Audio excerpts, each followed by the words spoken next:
use resolution? Documents and commissions.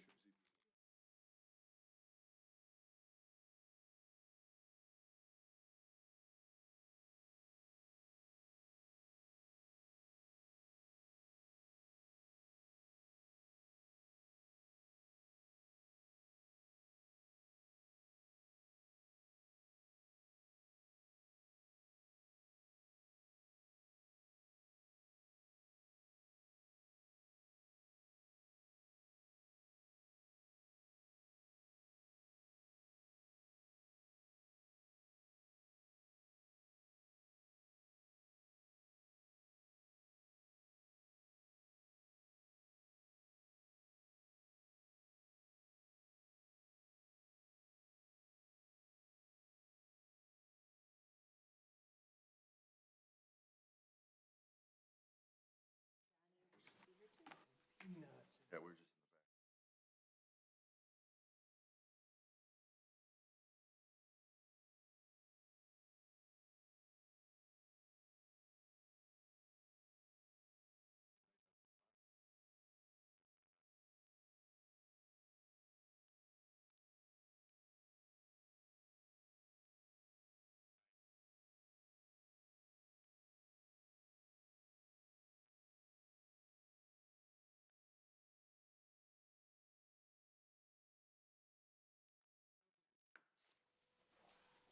Oh, I just got your text. Tammy, you're good?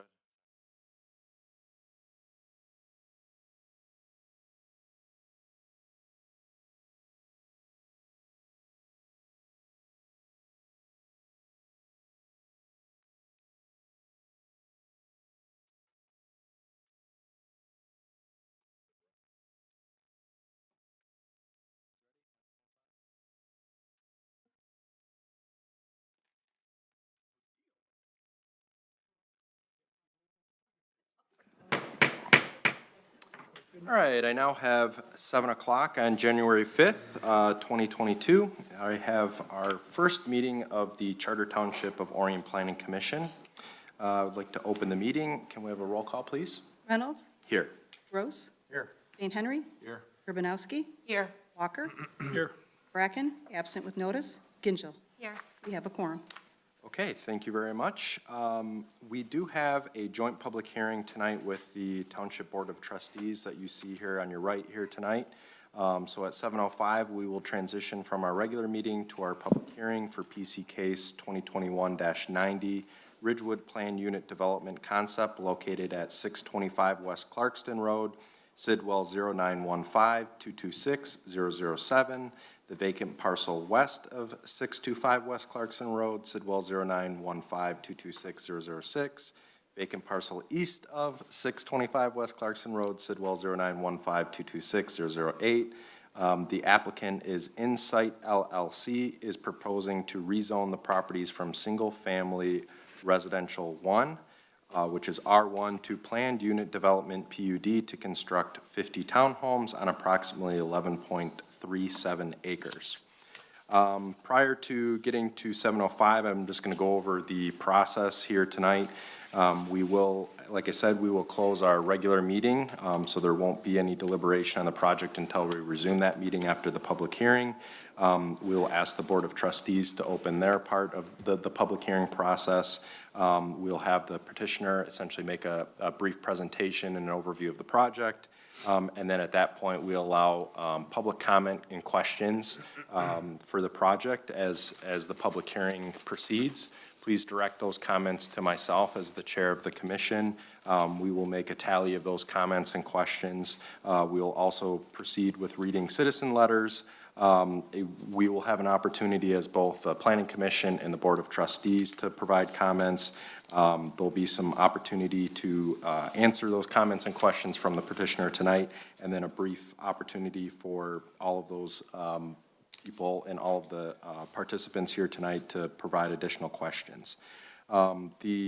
The deliberation for essentially the PUD concept and eligibility is a agenda item on our regular agenda here this evening on 8A. So if you'd like to stick around after the public hearing is closed, then that provides the opportunity to We'll dig into the consultant reviews and essentially discuss the project in its state as it sits here tonight.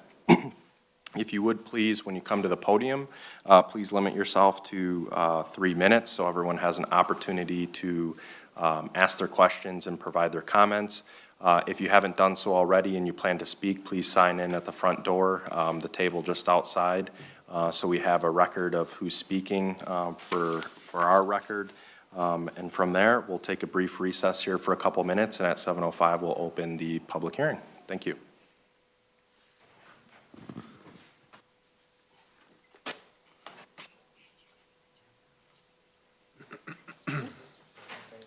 No. We need to put some on-hold music in here. I know. Yeah. We'll have to ask Dave for that. Need a button for that.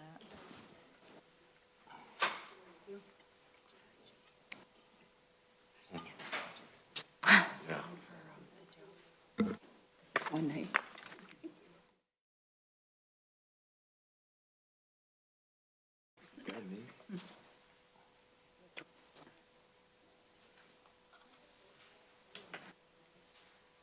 You did, yeah. Thank you. Yeah, sorry.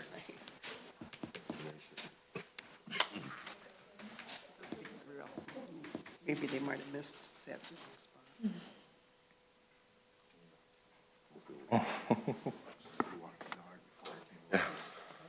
All right, we now have 7:05.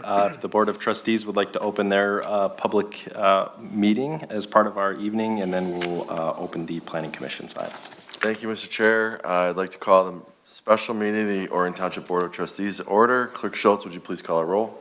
Chris Barnett. Here. Penny Schultz here. Donnie Steele. Here. Brian Burney absent with notice. Julia Dalrymple. Here. Mike Flood. Here. Kim Urbanowski. Here. She's still here. All right, thank you, Mr. Chair. I'll flip it back to you. Oh, real quick announcement. Thanks for joining us. Welcome to our new home. If you have an AT&T phone, you have amazing service. If you have anything else, we encourage you to join our Wi-Fi, which is free. But we're working out the kinks of the building, but we're glad you're here. So everything that we're going to see, you can see on our website as well. Thank you. Okay, thank you very much. With that said, we'd like to close the regular meeting and open our public hearing portion of the meeting tonight here now that it's 7:05. If the applicant is present, if they'd like to state their name and address for the record and give us a brief overview of the project. Thank you. Good evening, and Happy New Year, everyone. It's a pleasure to be here, Mr. Chairman and Commissioners and Mr. Supervisor and Trustees. My name is Daniel Johnson. I'm with Insight LLC. And if you're ready, we can do a quick Go ahead, overview. please proceed. So just by way of background, we did have what's referred to as a pre-app meeting last summer with some of the township representatives and consultants, and we took that input into what we're about to describe this evening. And then more recently, we received various review letters from your township officials, supervisors, and your consultants, and have taken those into account in terms of what we're presenting this evening as well. Given the postponement from the December meeting, we were able to incorporate several of the OHM comments into what we'll show you this evening. So with that, see if this works here.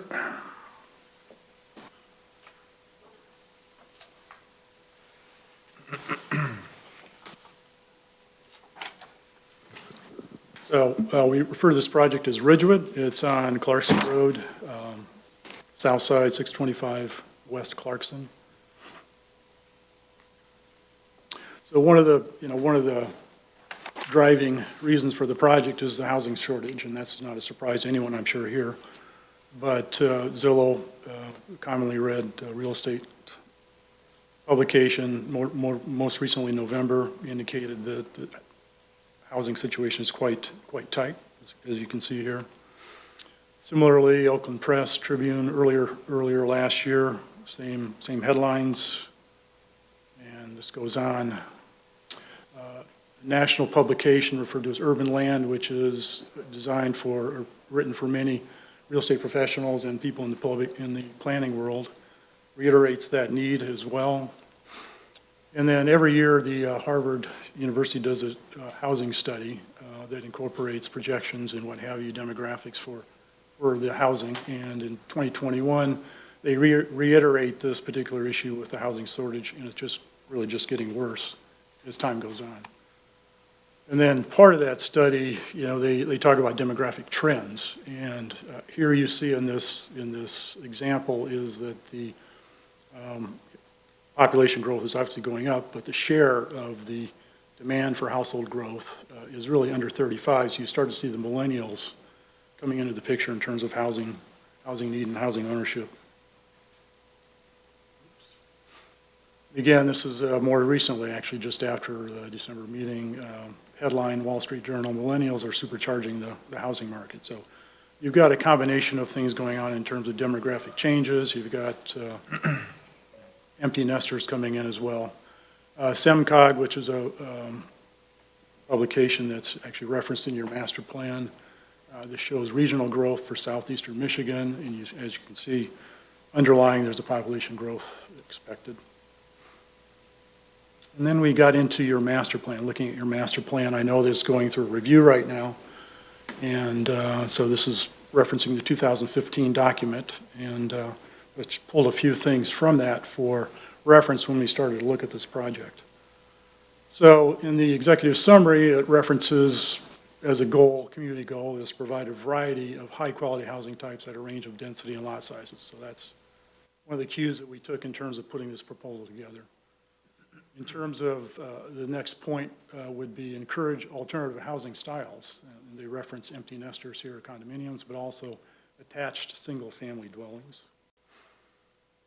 And then getting into your actually ordinance excerpts, again, referencing alternatives to traditional subdivisions, encouraging innovation and flexibility in land use, and encouraging a less sprawling form of development. So those are all sort of keys that we took in terms of putting this proposal together.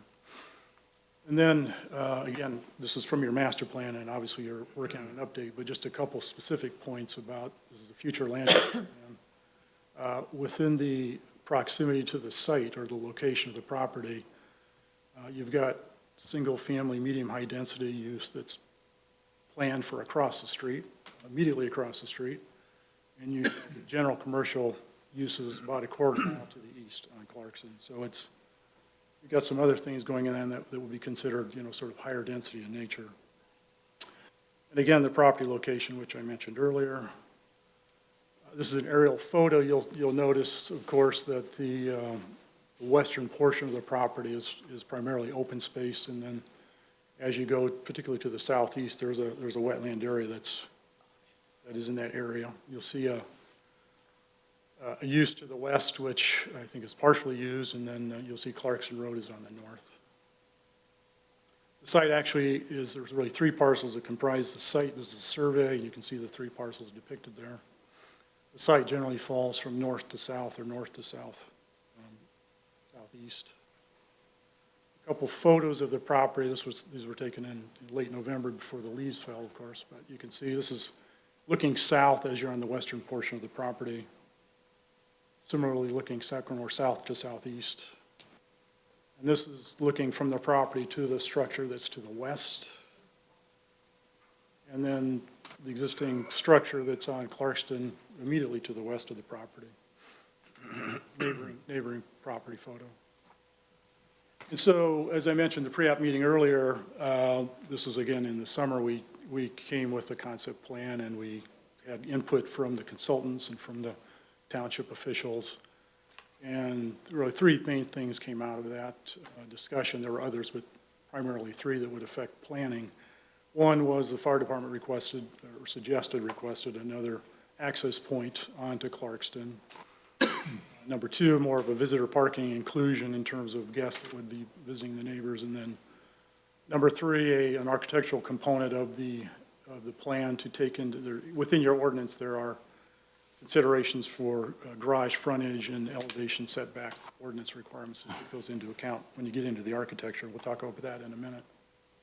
So we incorporated those things to begin with, and in doing that, the density, the number of units was reduced. And then more recently, when we got the comments in November from both the consultants and from the road commission, there was a comment to do an alignment change for the west entrance. So we incorporated that into what you're looking at tonight. But that kind of shows basically the alignment with the road, with the street across the way on the north, and eliminated one of the buildings that was located at the very northeast corner.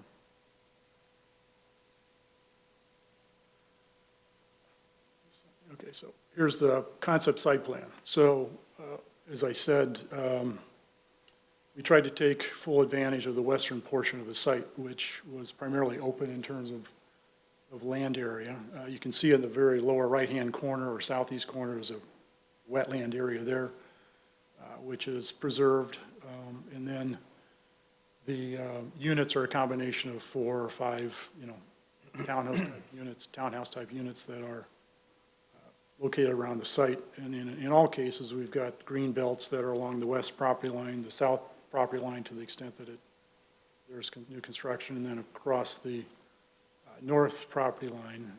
The east property line is pretty much, natural existing tree preservation, all those kinds of things are going on in that location, respecting the neighbors and respecting the wetlands and the environment that's there. In terms of some of the site design amenities, the plan, let me go back for a second. So we've incorporated a walking path along the south side, adjacent to the wetland areas as a natural feature for the, for the future residents of the development. And so the meandering walking path was a site feature, a gazebo element that, kind of ties to that condition. In terms of the architectural concept, this speaks to a little bit to the ordinance requirement for the garage elevation offset. It's a combination of the front door being located 5 feet in front of the garage doors, and then beyond that, there's a porch covering beyond that as well. And this is a reference to that ordinance that I'm referring to, and we've tried to incorporate that into the project. The ordinance refers to that at least for 50%. We've done it for 100% of the units. Then with respect to stormwater considerations, that's a big deal. Recently, your community adopted the new Oakland County standards for that, and we've incorporated that into the design that we've proposed for the stormwater, and your consultants can speak to that more specifically. But basically, the new standards have been incorporated and are contained in the proposal. So environmental considerations are a big deal in many communities, including your own. And so the first point there is using stormwater best management practices, or BMPs as they're referred to. And those generally are contained within the Oakland County standards and focus on infiltration and planting to accomplish those things. Infiltration rain gardens are proposed. The project would provide for planting over 325 trees as part of a impact to the project, and in addition to that, as if you go through the calculations on the planting, that would also involve a contribution for 98 trees to the community. We're proposing to use LEED certification for the units, or for the buildings, or the units, or the townhouses. That features a whole range of things like water-saving plumbing features, high-efficiency HVAC systems, insulation, and appliances, and so on. And then probably the last point is important, is it proposing to provide EV connections in each townhouse unit for the future use of EV vehicles coming to the market. And with respect to traffic, which is always a consideration for these projects, this is a summary of the excerpt that was on the submission, basically indicating that would not contribute significantly, and it would not propose a negative impact to Clarkston and Lapeer. If you look at your ordinance, given the kind of volumes which is laid out in the submission in detail, it doesn't really trigger a TIS or a traffic impact statement unless the Planning Commission were to request the same. There was reference to a left-hand turn warrant analysis by the Road Commission and both by the OHM, I believe, and we would intend to do that following any action, tonight, go ahead and have that analysis done, which involves doing traffic counts and the like. And if a left-hand turn is required, then we would certainly do that. A left-hand turn lane, I should say. We would certainly incorporate that into the Clarkson Road right-of-way. And then, as I mentioned earlier, the west entrance location shift was was updated as a result of the comments that we received. So within your ordinance refers to optional provisions for a concept plan in the context of density credit provisions. So there are various points within your ordinance, and we've attempted to address those as we've gone through the project. For example, the first one, if there's at least 20% of the PUD as common usable open space, then that would be technically something to be considered as a density credit. In the case of our proposal, our engineers have calculated that to 30.8% usable open space. If you factor in the other open areas, and it's 62% for the whole project. As I mentioned earlier, the Oakland County Stormwater Design Guidelines have been taken into account, and again, that focuses on BMPs for the stormwater system, management system. Concept plan, the third point is having to do with preserving natural features. Well, we've attempted to do that with the preservation of the wetlands and a significant number of trees, including many landmark trees that are located there. And then, as I mentioned earlier, planting over 325 trees and contributing to the Township Tree Fund. And then in terms of land amenities that would represent benefit to the community, we contemplated the creation of a land conservation easement to incorporate the wetland areas into perpetuity. And then there would be some right-of-way that in Clarkston Road that would be dedicated back to the township or to the right-of-way. Very briefly, in terms of the metrics of the site, I mentioned some of these earlier, but I would, I guess, focus on the units per acre on a net property basis is less than 5. And if the walking path that we've proposed is almost a third of a mile long, and then the open space, if you take all of it into account, is over 62%, which we believe is pretty significant. So what are the considerations that we look for in terms of the project? Of course, I mentioned the millennials entering the market. These are demographic changes. There's a work from home trend as a result of the pandemic, and empty nesters, looking for smaller locations, low maintenance, all those kinds of things that empty nesters look for. And then from a marketability standpoint, these are considerations in terms of inventory levels are very low from a housing standpoint, affordability and supply and demand implications all tie into all of that. And then finally, from a community benefit standpoint, we tried to summarize what we felt were sort of the key things. And then number one being responsive to some of the master plan objectives that we saw in your 2015 master plan. So it provides further housing options for the township, over 6 acres of open space and land conservation, the stormwater management system, contribution to the tree fund, and we would consider a proportional monetary contribution to the community pathway system relative to the size of our project. And then the dedication for the street right-of-way, the job creation that comes along with these kinds of projects, and then generally responsive to the housing shortage that the community is experiencing in southeastern Michigan and here, I presume.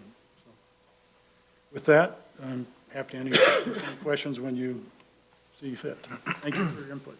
Thank you. At this point, we will turn it over to our participants of the meeting tonight. If you'd like to give an opportunity for the citizens to come up and comment and ask questions. So at this point in time, if you'd like to come up to the podium, state your name and address for the record. Yep, if the 3 time limit, please. If you'd like to speak, you can go ahead and head up at this point in time.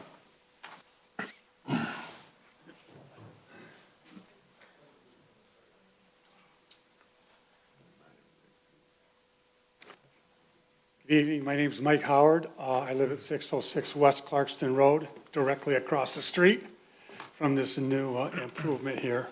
And I just have some questions. Some of the questions I have is,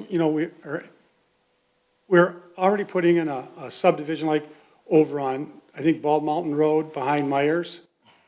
And now you've got the Myers thing coming in, we have this. And the increase in traffic, I think, with just Myers alone coming down Clarkson is going to be an awful lot.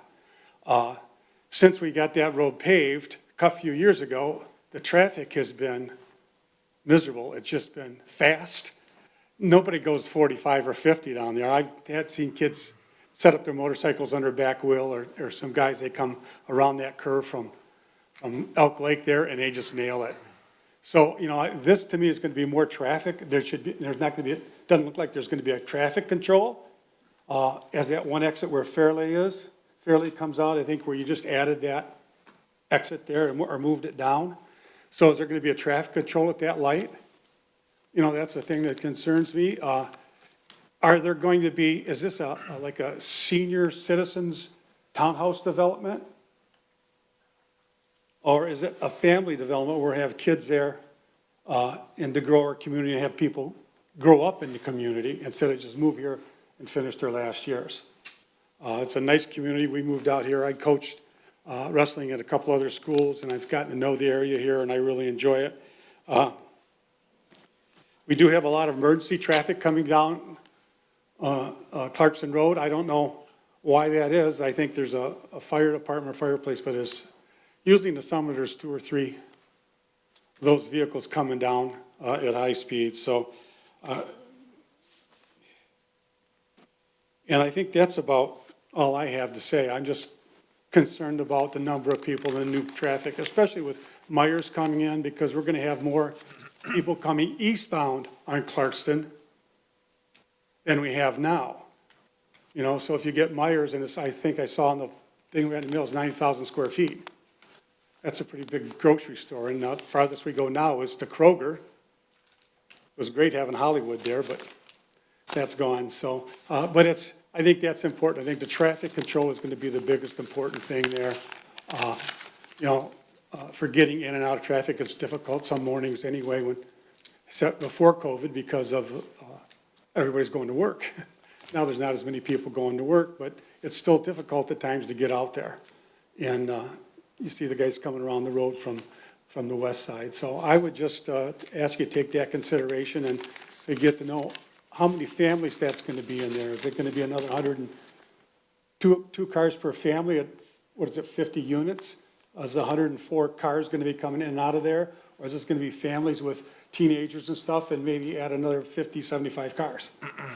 I don't know what that's going to be, and that's going to be a lot of cars dumping out of 2 sections because there's no other way in that area to go out a back door. If you could wrap up your comments. All right, thank you. I'm good. Thank you, Mr. Howard.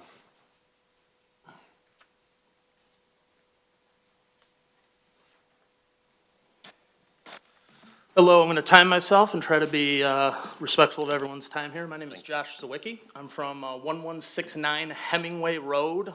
I am directly south of the planned unit development. So when he showed you the picture of directly south, I was that house with the red roof. That's where me and my wife Caroline live, and with our my 4-year-old Ben and our 2-year-old Annabelle.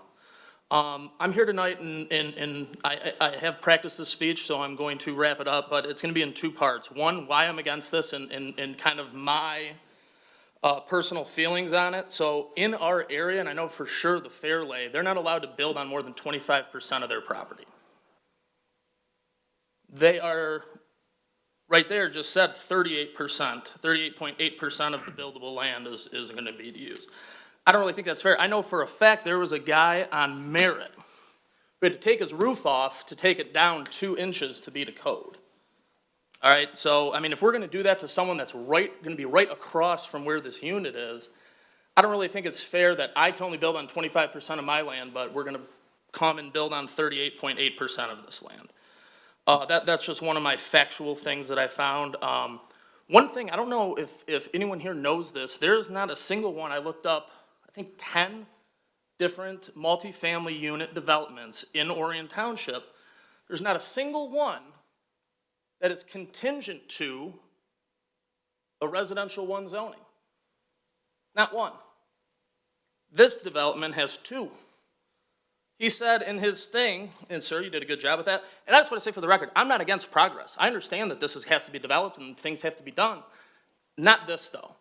You want to do a bunch of storage units and zone it commercial and have it secure, that's fine, but just to piggyback off the traffic, that's a safety concern as well for all of us that live around there. Changing the grade of that swamp, I personally see there's probably 50 turkeys that live back there. I know, and we're talking about conservation. You know, I don't know if a retention pond and putting in 50 planned units with 50 people bring garbage, they bring different things. I don't really know if there's really a conservation angle to this. 2 minutes, okay. Traffic on Hemingway, we talked about that. Oh, and also directly to the east is not all commercial zoning. It is directly to its east. So this would be the only development, not only with one, me, my neighbor down, two, this person directly to the east is zoned residential 1. That's gonna be going up against. And also, if you look at all the rest of these developments in Orion Township, there's not even residential 1s across the street.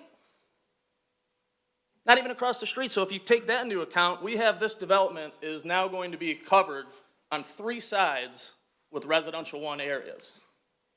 That is a major concern. I personally don't think that's fair to us that buy and pay taxes and want to live in residential 1 areas to have a huge 50 thing coming in on more than it's supposed to be and all of that stuff.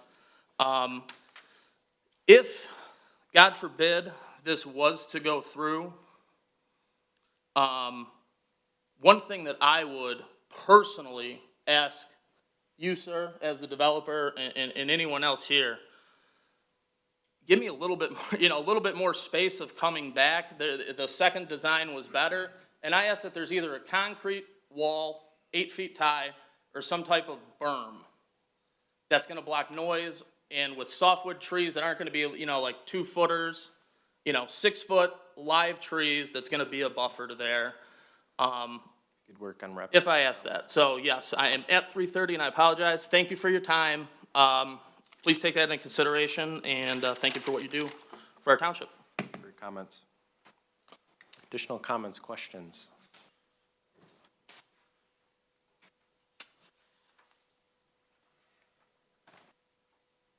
Hi. I just want to say, I'm not opposed to new development. My family has been in this area Ma'am, if you since could you state, 1939. ma'am, could you Properties please state along- your name and address for the record, Oh, I'm please? sorry, what? Can you state your name and address for the Oh, record? yes, Cheryl Hofer. Thank you. 1195 Hemingway Road. Go ahead, proceed. Okay, sorry. My family's been out here since 1939. Properties along Clarkson and the surrounding areas have single-family large lots. The properties, the townhomes that want to go up is not inclusive. It doesn't fit the area.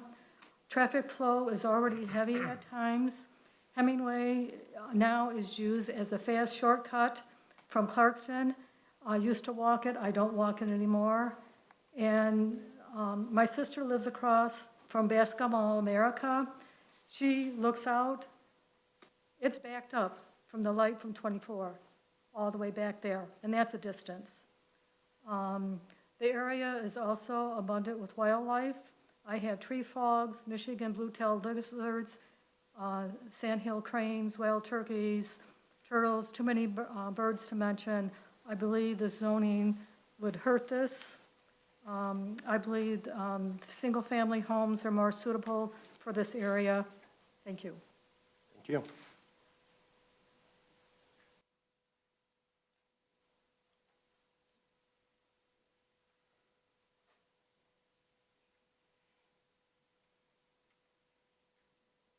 Good evening. I'm Marilyn Hester. I'm from 1207 Hemingway, and I am the neighbor south of Josh. And we have a lot of wetlands, and we have the water table and the runoff from Clarkston Road that comes into our backyard that we own the whole swampland, pond, natural preserve, whatever they sold the Waldenwood subdivision on. And we've been there since 1996, and that pond has always been there. We're concerned it's going to become a river with all the water drain off from the roofs and I know there's going to be a water retention, but I'm just concerned that we're going to have a river coming from Clarkston Road all the way down through Cashmere, through my backyard. I'm just really concerned about that water. I'm worried about my well and what that impact is going to have on, we are all on wells in that area. We are not on city water. We were told we're probably going to be the last people to get well city water through there. And the surrounding area is single homes, and they're all residential. This is not characteristic with what's around. We want to see people that take pride in their yards, grow gardens, and this development doesn't have that opportunity for people to have gardens, plant flowers. You know, they're going to have all this really beautiful landscaping, but it's not going to be homes like currently exist right now. This probably will impact the wildlife. We had a coyote on our frozen pond today, and, you know, it's just so nature-esque back there, and we just love our property. And also, in your presentation, you're doing all these contributions. What about for the fire and police? Are we going to need to increase that? I don't think that there's a firehouse close enough. If there should be, you know, a disaster in that place, or even in our homes, they have a hard time coming down the roads and getting to our places with the traffic. Yes, the traffic is going to be impacted very much, but thank you, and I hope you take into consideration leaving it single-family dwellings and not this big building. Thank you very much.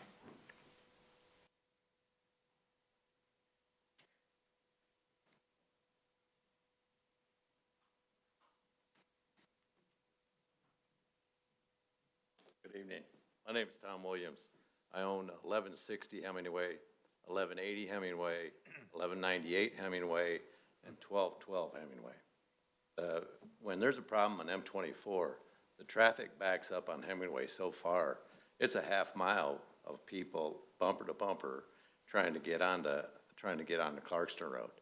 And for me, it's a 15, 20-minute wait. I'm on a dirt road. And to leave my driveway to go to Clarkston Road, it's a 15 to 20-minute wait just to get out there.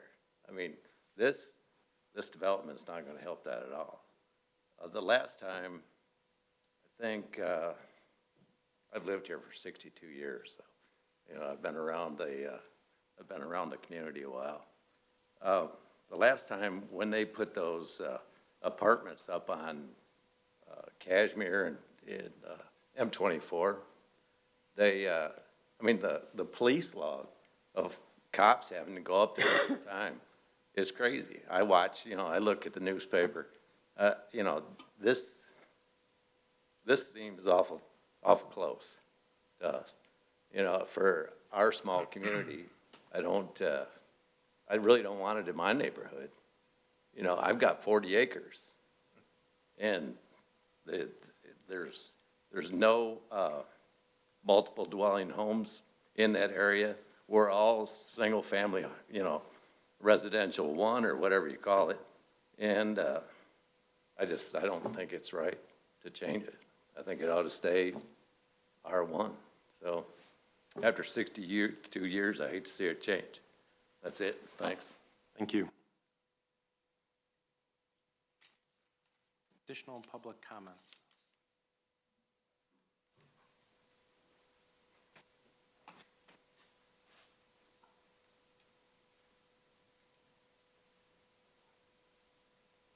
My name's Patricia Hamilton. I live at 719 Fairledge. I've lived there for 50 years.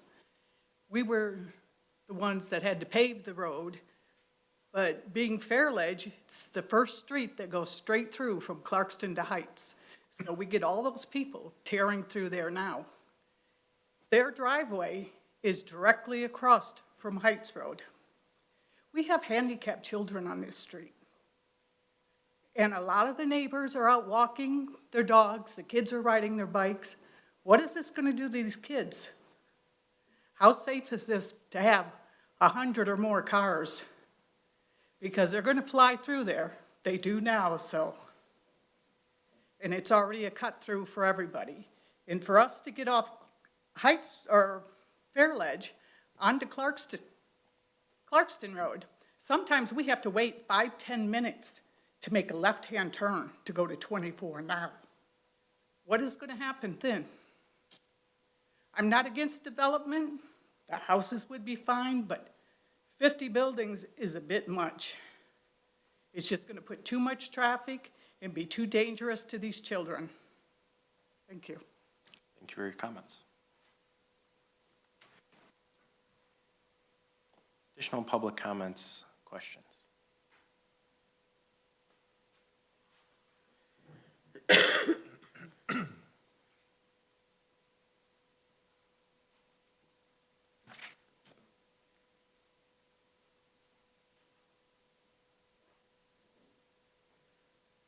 Good evening, Chair. Many of you may not know me. My name is Tom Martell, and I reside at 1128 Walloon Way.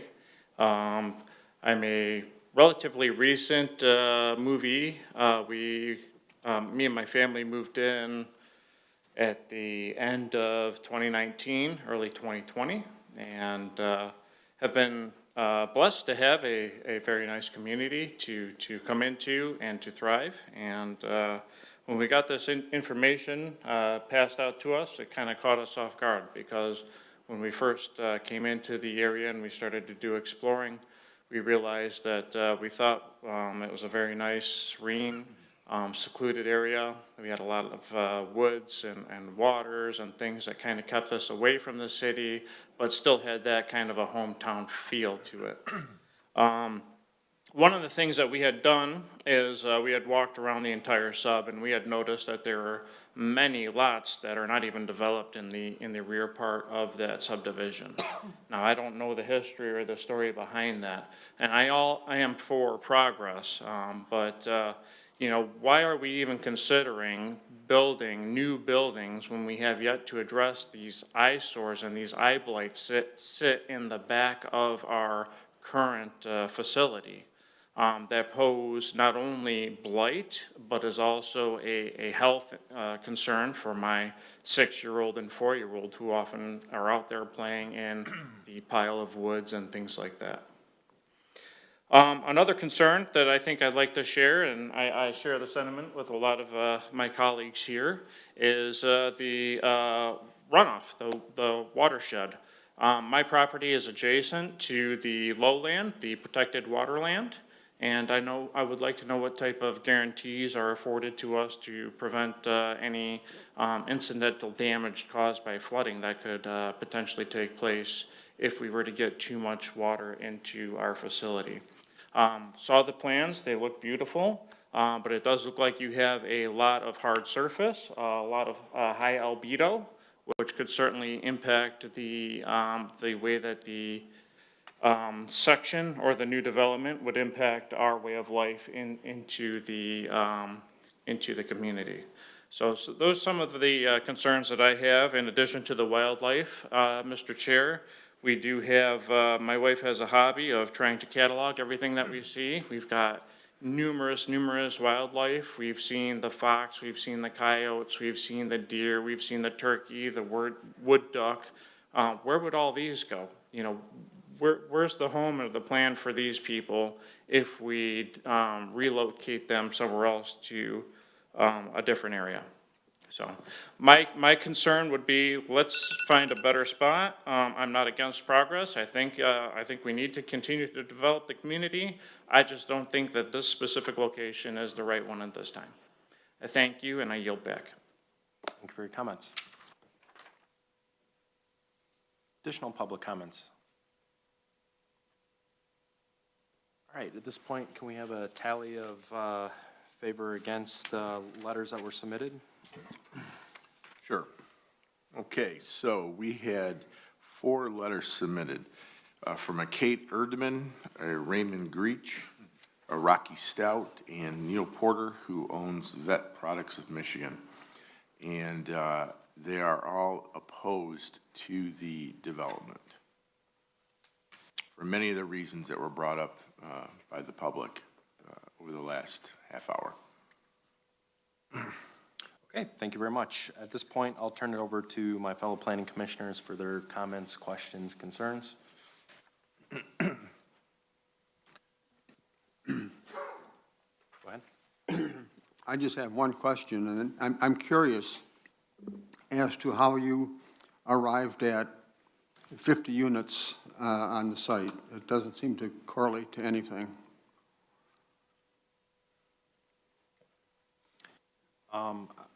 I tend to echo a couple of those concerns myself on the density. Obviously, we want to be respectful of adjacent zoning, especially when they're larger properties and residential R1. So that was some of my comments. Additional thoughts? All right, with that said, I'll turn it over to the Board of Trustee for comments, questions during the public hearing portion. Go ahead, Clerk Schultz. Just want them to reiterate the public benefit that they are providing. Also, Tammy, the master plan, what is zoned for that area, as well as when they lined up the driveways, was that the recommendation of the road commission to do that as well? And what had they thought of the traffic that it would bring to the area? What is market value for each unit, and you are intending to sell them, or will they be renters? Mike? Mr. Chairman. Mr. Chairman, I have a couple of questions here on the traffic study going to be required. Is a sewer lift station going to have to be put in? And what is the compatibility with the current R1 zoning? How many houses can be put in there as it currently exists compared to the PUD? Those are my questions. Go ahead, Donnie. A lot of the same questions. I didn't know if I saw the internal sidewalks. I did not see a benefit to the community other than an internal benefit, which benefits the homeowners or the developer. Your time is up. I was just getting started. Overall, I think that by by changing the zoning, the underlying zoning, which is R1, and you go to closer to a multifamily, you increase the use of public services, which would include your police, fire, and the road, and your utilities. So in general, I would have to say I'm not in favor of the PUD changing to a multifamily versus the residential. And I would like to see, personally, I'd like to see it remain to what's consistent around the area, which is all single-family, which is a lot of the same sentiments of the homeowners that live around there. And the preservation of the open space looks more like it's wetlands and you can't use it anyways, and that's what you're preserving is just wetlands, which you would have to preserve anyways based on the study, the land study of the wetlands. And I did want to know if these were going to be sold, or if they were going to be rentals. I find that the rentals do weigh even more heavily on our services, which are our police and fire. Over the years, I've seen single family to be less intense on our services, whereas the multifamily is more intense. So I'm concerned about that as well. So I would say overall, I'm not in favor of this development because of the zoning. That's it. Anything? I think it asked all my questions. Yeah, I would just, as far as questions go, I think those outline, most of them, I think, and I know we'll hear from our consultants, and their reviews. There's one thing I just want to say to just kind of a general comment to the public is, this is not uncommon. Some of you, well, a lot of you, this is probably your first time here, but maybe even some of your first time ever even being at a township or city council meeting. You know, typically this is what happens. We hear from the people that live right around it, and obviously they're not anxious for anything to go in typically. So we're empathetic to that, but we also have to, you know, balance the property rights. But obviously, certainly, there's a long process here. And just so you know, what they're proposing, there's multiple steps to this. And you know, so thank you for being here. I'm just more making a statement than anything else. This won't be decided tonight. Even if by chance they were able to get a preliminary recommendation for approval, they still have to get a final. So I'm not saying that, but we're glad you're here and we're glad you're tuned in to what's going on in our community. So my time's up. I think that's it from the board. I'll turn it back to you, Mr. Chairman. Thank you very much. All right, at this time, I would like to turn it back over to the petitioner to answer some of the questions. I've tallied up some of the general comments that have come through that I can just kind of reiterate so we can walk through and you get a chance to respond. There was a number of comments speaking to the traffic in the area and just the general safety of the traffic that would be presented, so maybe we'll start there. Sure. As I mentioned earlier in the presentation, there was a traffic impact or traffic excerpt that was included in the submittal. And running through the numbers, and I think it's there, but it didn't trigger a full-blown traffic impact statement per se. Now, the Planning Commission still has the right to request that, as I understand it. So, but the numbers were because you're less than 100 occupants, basically. You're less than, I think the number is 100. It's spelled out in the submittal. We did get comments from the Road Commission. As I mentioned, the primary one was the alignment of the west entrance. Secondarily, they wanted to have a warrant analysis done for a left-hand turn location, and we're more than willing to have that done in conjunction with, the traffic counts that would go along with that. So not opposed to that, we just felt it would be more appropriate to defer that till after the action, whatever was decided this evening, then to move forward with that right away. So. Okay. There's questions about who is the development intended for, seniors, families, is it for rent or for purchase? It's definitely for purchase. And as I referred to earlier in the presentation, we sort of keyed off the single-family attached sort of approach to the project. So they are for sale units, and they're not age-restricted in any way from seniors or millennials. It's meant to be whoever desires to live in Orion Township. Okay. Questions here about wildlife conservation and wetland conservation. Can you touch base on maybe specifically your wetland conservation, anything else that you're doing for wildlife conservation? Sure. With respect to the wetland and wildlife, there was an analysis done by a wetland consultant 3 or 4 years ago, I believe, which formed the basis of the boundary for the wetlands. Now, according to your ordinance, there's also a 25-foot setback from that. So that was all taken into account in terms of the layout. So nothing within that area was going to be disrupted in any way.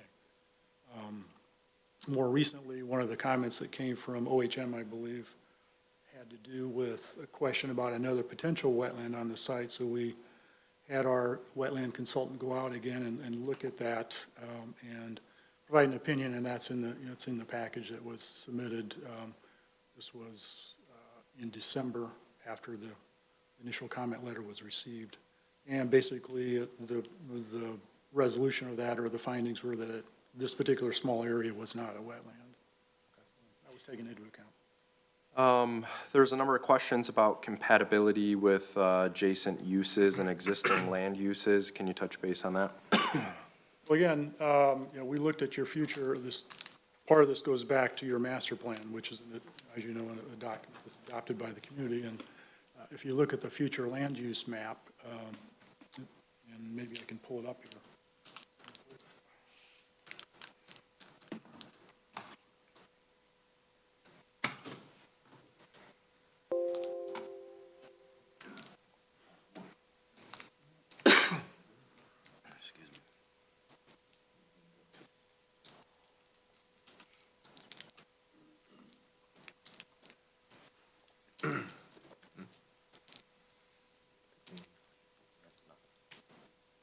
Apologies.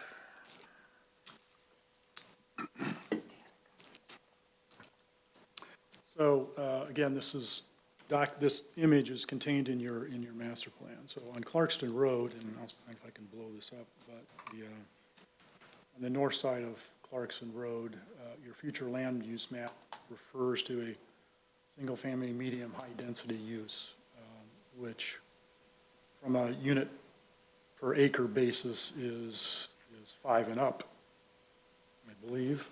And so with respect to that metric, what we're proposing, your medium high density is 3 to 5 units per acre. And then we're talking about the land on the north, just across Clarkston Road now. So we're within that 3 to 5 units per acre range for what we're proposing.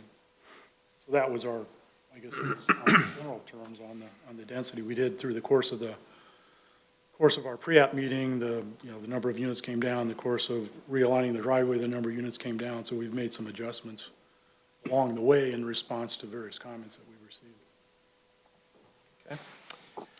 Okay. Any discussion at this point in time about utilities that would be required for the facilities on this development? Well, I do know that there would be a lift station required for the project, and then there's an upstream or downstream. Within the cities, within the township system, there are some improvements to a pump station that would have to be taken into account, and we would certainly take care of whatever that requirement is based on the engineer's analysis. Something beyond the boundary of the property that's on the current city system would be taken care of as a lift station. Okay. And question about internal and external sidewalks. Those are being provided at this point in time? or- There are, let me go to the site plan, I can point those out for you.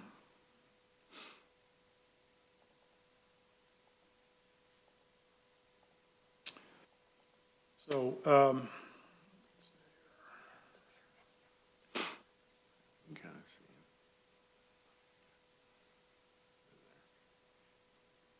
so if you can see this, so within the development itself, there are sidewalks on both sides of the streets. They're a little bit obscured because of the landscape that's illustrated there. There are sidewalks on both sides of the streets, and then there's a walking path that is, kind of goes along the south side of the project, southeast sort of the project as a internal walking system for the future pedestrians, which connects to a gazebo element like that, so the residents could walk their dogs and, enjoy the nature, that sort of thing. This is all outside, of course, the wetlands. The wetlands are not being touched. There are setbacks to that.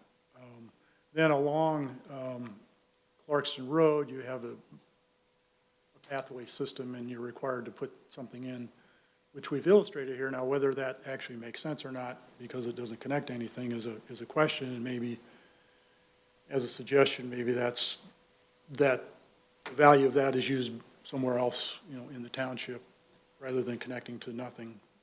And there is one across the street, which I'm sure the neighbors are well aware of. So with respect to the sidewalk, walkway, that would be the response.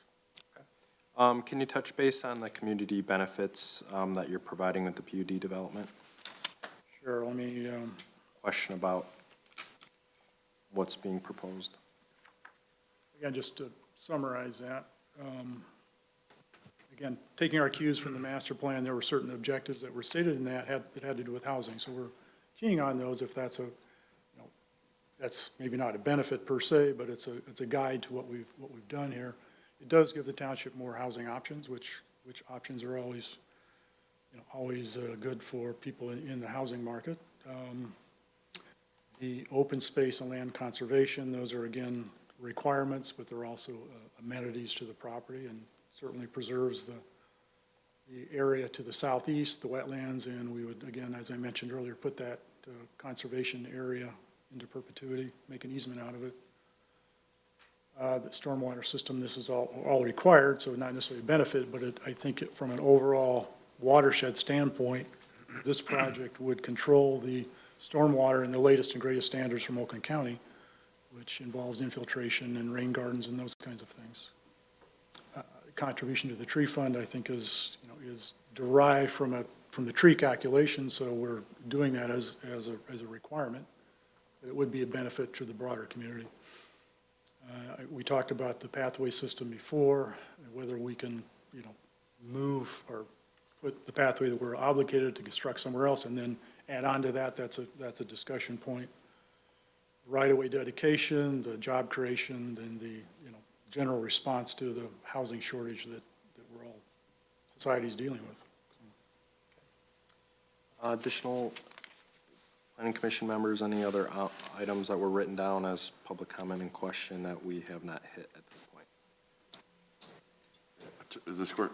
The one over here is square footage. It looks like in the pack I see 2,700 square foot units, but what do you think the market value would be? Thank you. Yeah, the sale price that we're that we're targeting would be in a range of low threes or low fours, depending on the upgrades that would be involved in a particular unit. We think the 2,700, quite honestly, is on the high side, and as we get into the refinement of the project, that's probably going to come down a little bit from a size standpoint. They're basically three-bedroom units, either two-bedroom or three bedrooms, two-bedroom and an office, or three bedrooms. Okay. Any other comments that I missed previously? All right, with that said, there is an opportunity to provide additional questions from planning commission members or citizens. Is there additional comments or questions that you're looking to ask that were not brought up previously? If you'd like to,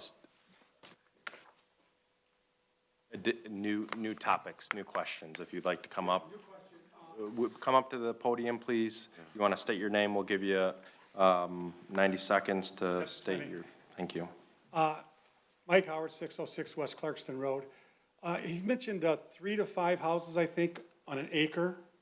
It was early. I live directly across, and Evans Road comes in. Right, there's 2 houses on the back, and there's 2 houses on the front of Clarkston Road. And that's a total full acre, but I think we're still zoned R1. And that's just a comment, because he'd made that question. Thank you. Okay, thank you. Go ahead, if you could make a, if you want to add a brief additional comment.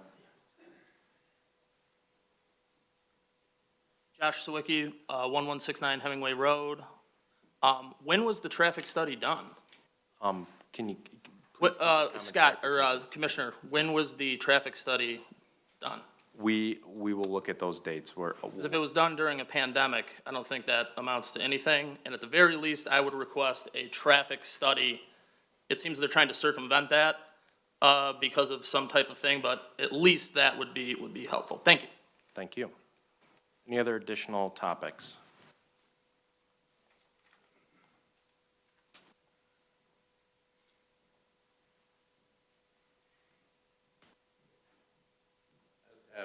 I just have one question. Has the DEQ had a chance to look at this? So at this point, we're just during the public hearing. There will be further steps that there is a preliminary wetland study that has been completed, and we will get into further deliberation later in our agenda based on a review of that. That is part of the approval, is to have DEQ come in and give their approval for. There is going to be wetland reviews here at future stages, including later on in this meeting. But is that part of the township, or is it part of the DEQ? Based on what the wetlands are regulated by is who reviews that. So there's multiple review steps there. So all the wetlands will be reviewed. Okay, perfect, thanks. Thank you. Okay, any additional questions from the public? Tom Martell, 1128 Walloon. Just a really quick one. I've noticed in the adjacent properties, we've got a lot of invasive species, both insect and plant. Plant example would be buckthorn, mosquitoes, and other things are certainly insects. And is there any plan to abate some of them from coming from the higher land that's being developed and forcing them and putting them closer to our facility, Mr. Chairman? That would be my question. Okay, thank you. Any other final questions, comments from the public? Okay, any additional questions from the Planning Commission? Seeing none, any additional questions from the Board of Trustees? I'm fine. Okay, thank you. So we had a couple of comments that we'll get further deliberated here later in agenda tonight. I would ask that the petitioner respond to the invasive species, any measures that is planned for in the development at this point in time. Well, I guess in general, if they're invasive, then we would try and deal with them as part of the project. Okay. Thank you very much. We actually require that too in the ordinance. So we would get to that, but we don't have to tell them about single garbage hauling anymore, though. That's included. Mr. Chair, I would, I'd move that we adjourn our special meeting of the Township Board. Is there support? Support. Moved by me, supported by Mr. Flood. All in favor, say aye. Aye. Aye. Anyone opposed? We are adjourned at 8:03. Thank you. Thank you. At this point in time, at 8:03, we'll also pause the public hearing or terminate the public hearing, and we'll reconvene our regular PC meeting. So we'll give it just a couple of minutes here for the Board of Trustees to exit. So just as the Supervisor, Chris Barnett, was speaking to, a PUD is a multi-step project here in the township, so there will be multiple phases here, including that engages the Board of Trustees. So tonight is purely a recommendation, whatever that might be, and that leads us to further steps of site plan reviews and discussions down the road.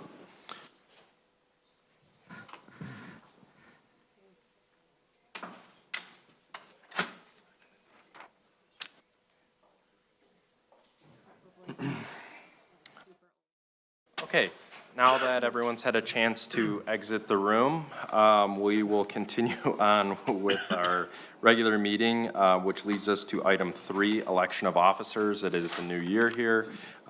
So if there's, hold on just a second, there would be election of officers. If there's any discussion on that, then we can, or proposals. Do these people realize that we're going to deliberate? We're going to discuss this on 10, 15 minutes? Yeah, it's on the agenda, and it was discussed that it was deliberated later on in the meeting, so. You mean all those people that just left?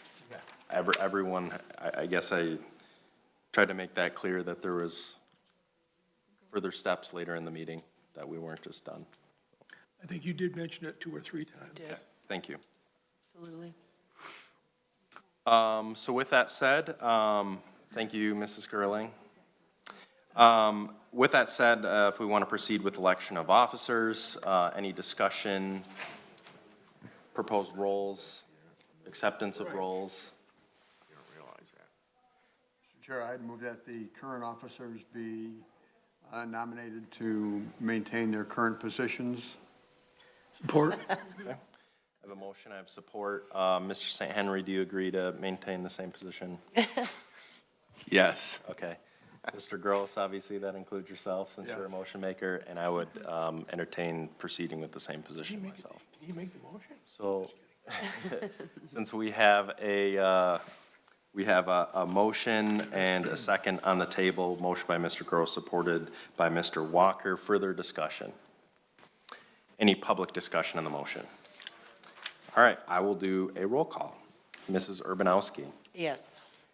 Mr. Gross. Yes. Mr. Reynolds, yes. Mr. St. Henry. Yes. Mr. Walker. Yes. Mrs. Gingell. Yes. Okay, motion carries. Thank you very much. We do have election or recommendation of the ZBA appointment. Do we have a discussion or a recommendation? I'd move that the current representative maintain his position. Mr. Walker? I would support that. Mr. Walker, would you entertain remaining on the ZBA? Yes. Any further discussion on the motion? All right, moved by Mr. Gross, supported by Reynolds. Can I have a roll call, please? Absolutely. Gross? Yes. Urbanowski? Yes. Gingell? Yes. St. Henry? Yes. Walker? Yes. Reynolds? Yes. Motion carries. And then we have our Sidewalk Committee appointments. Any appointment or recommendation to appoint at this point in time? Go for it. Move that the current members of the Sidewalk Committee be continued in their current capacity. Okay. Being Mr. Henry, Mr. Reynolds, and myself. Okay. It'd be St. Henry. Saint- We just call you St. Henry because you're so. Just pointing it out. Mr. St. Henry, is that a second? Yes. Okay. So I have motion, I have support. Obviously, Mr. Gross, you accept. Mr. St. Henry, you accept. I accept. Further discussion on the motion? Seeing none and seeing a lack of public in the room, roll call, please. Walker? Yes. Gross? Yes. Urbanowski? Yes. St. Henry, Yes. Gingell, Yes. Reynolds, Yes. motion carries. Okay, thank you very much.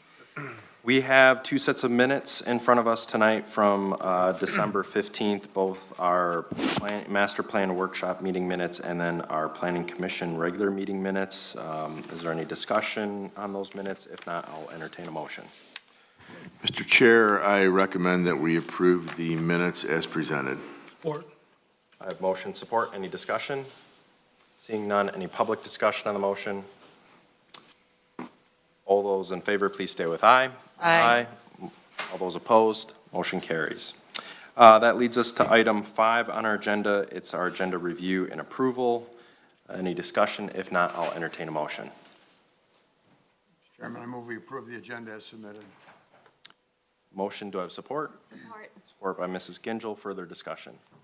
Seeing none, any public discussion on the motion? All those in favor, please stay with aye. Aye. All those opposed, motion carries. That leads us to item 6 on our agenda tonight for brief public comment on non-agenda items only. Mouthful for me for some reason. If you would like to make a public comment on a non-agenda item, please come up to the podium, state your name and address for the record. Seeing no one racing up to the podium, we will move right along to our consent agenda, in which we don't have anything, which leads us right to our item 8A, which is the previously discussed public hearing case for PC 2021-90, Ridgewood PUD Concept and Eligibility Plan located at 625 West Clarkston Road, Sidwell 0915226007, 0915226006, and 0915222008. Since we had a brief overview of the project earlier, is there anything else you would like to add as the applicant tonight? Answer any questions that you have as you go forward with the consultant review letters. Okay, thank you very much. With that said, I will turn it over to our planner for their review of the project. Yes, thank you, Mr. Chair. I'm going to review our letter. This is a proposal for a planned unit development. This particular development, I think you have a pretty good overview of what's proposed, so I'm not going to go into a lot of detail on that. And just in terms of the existing zoning in the area, you do have primarily R1 zoning all on the south side of Clarkston Road and mostly all R2 zoning on the north side. The Orion Market, which has been around for a very long time, is basically across the street. That's a restricted business zoning that's located on the north side. So that kind of gives you an overview. In terms of what is proposed, you've had an overview of the potential change. In terms of the master plan designation, I do have a slight update correction to our letter. Apparently, this is one of the areas that you've been considering for study. And this is an area that is proposed for change based upon what we have reviewed with you, to go to the single-family medium high-density designation, which is what is currently similar to what is across the street right now. But as it's currently designated, it's single-family medium low. So that would allow up to 1 acre lot density, basically, is essentially the density range under under your currently adopted master plan. Now, the zoning itself, though, is R1 zoning. So the R1 zoning is based upon a 14,000 square foot lot is the lot minimum. So that kind of gives you that perspective of both the master plan as well as what the zoning is in this particular location. So the density that is being proposed does exceed what the current master plan would envision. But as the applicant indicated, what is currently planned across the street is a higher density. But still, this is something that goes beyond what the current master plan currently envisions. In terms of open space, they have provided you an overview of the proposed area. It's my understanding it's about 30, I think it was originally 36, it's 38% of the site approximately is proposed to be open space that is common open space, so to speak. There's other open space that the applicant has indicated is scattered throughout the site, but in terms of the more contiguous area, it's approximately 38%. The access points have been discussed and they've been adjusted as you've seen. In terms of some of the other information that we typically look at, you know, providing documentation of unified control. And we'll talk about the density plan that they submitted in a minute, because they did submit a plan that shows what the density would be under existing zoning. And then the transition areas, and there has been some discussion about that. They are proposing a combination of using existing vegetation to the east and then adding trees and vegetation to the west and the south to provide for transition and for buffering to adjacent residential areas. And you've also heard their response regarding animal plant habitats and the like. So obviously, it's a PUD, so the review criteria is important to go through that, looking at your eligibility criteria, looking at a recognized benefit. And we've provided some comments here. I won't go into all those in detail. Some of those have been discussed.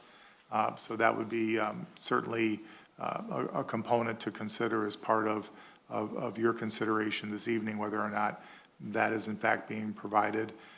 We do also discuss our PUD project design standards and go into that, and that's where we get into the density plan submittal.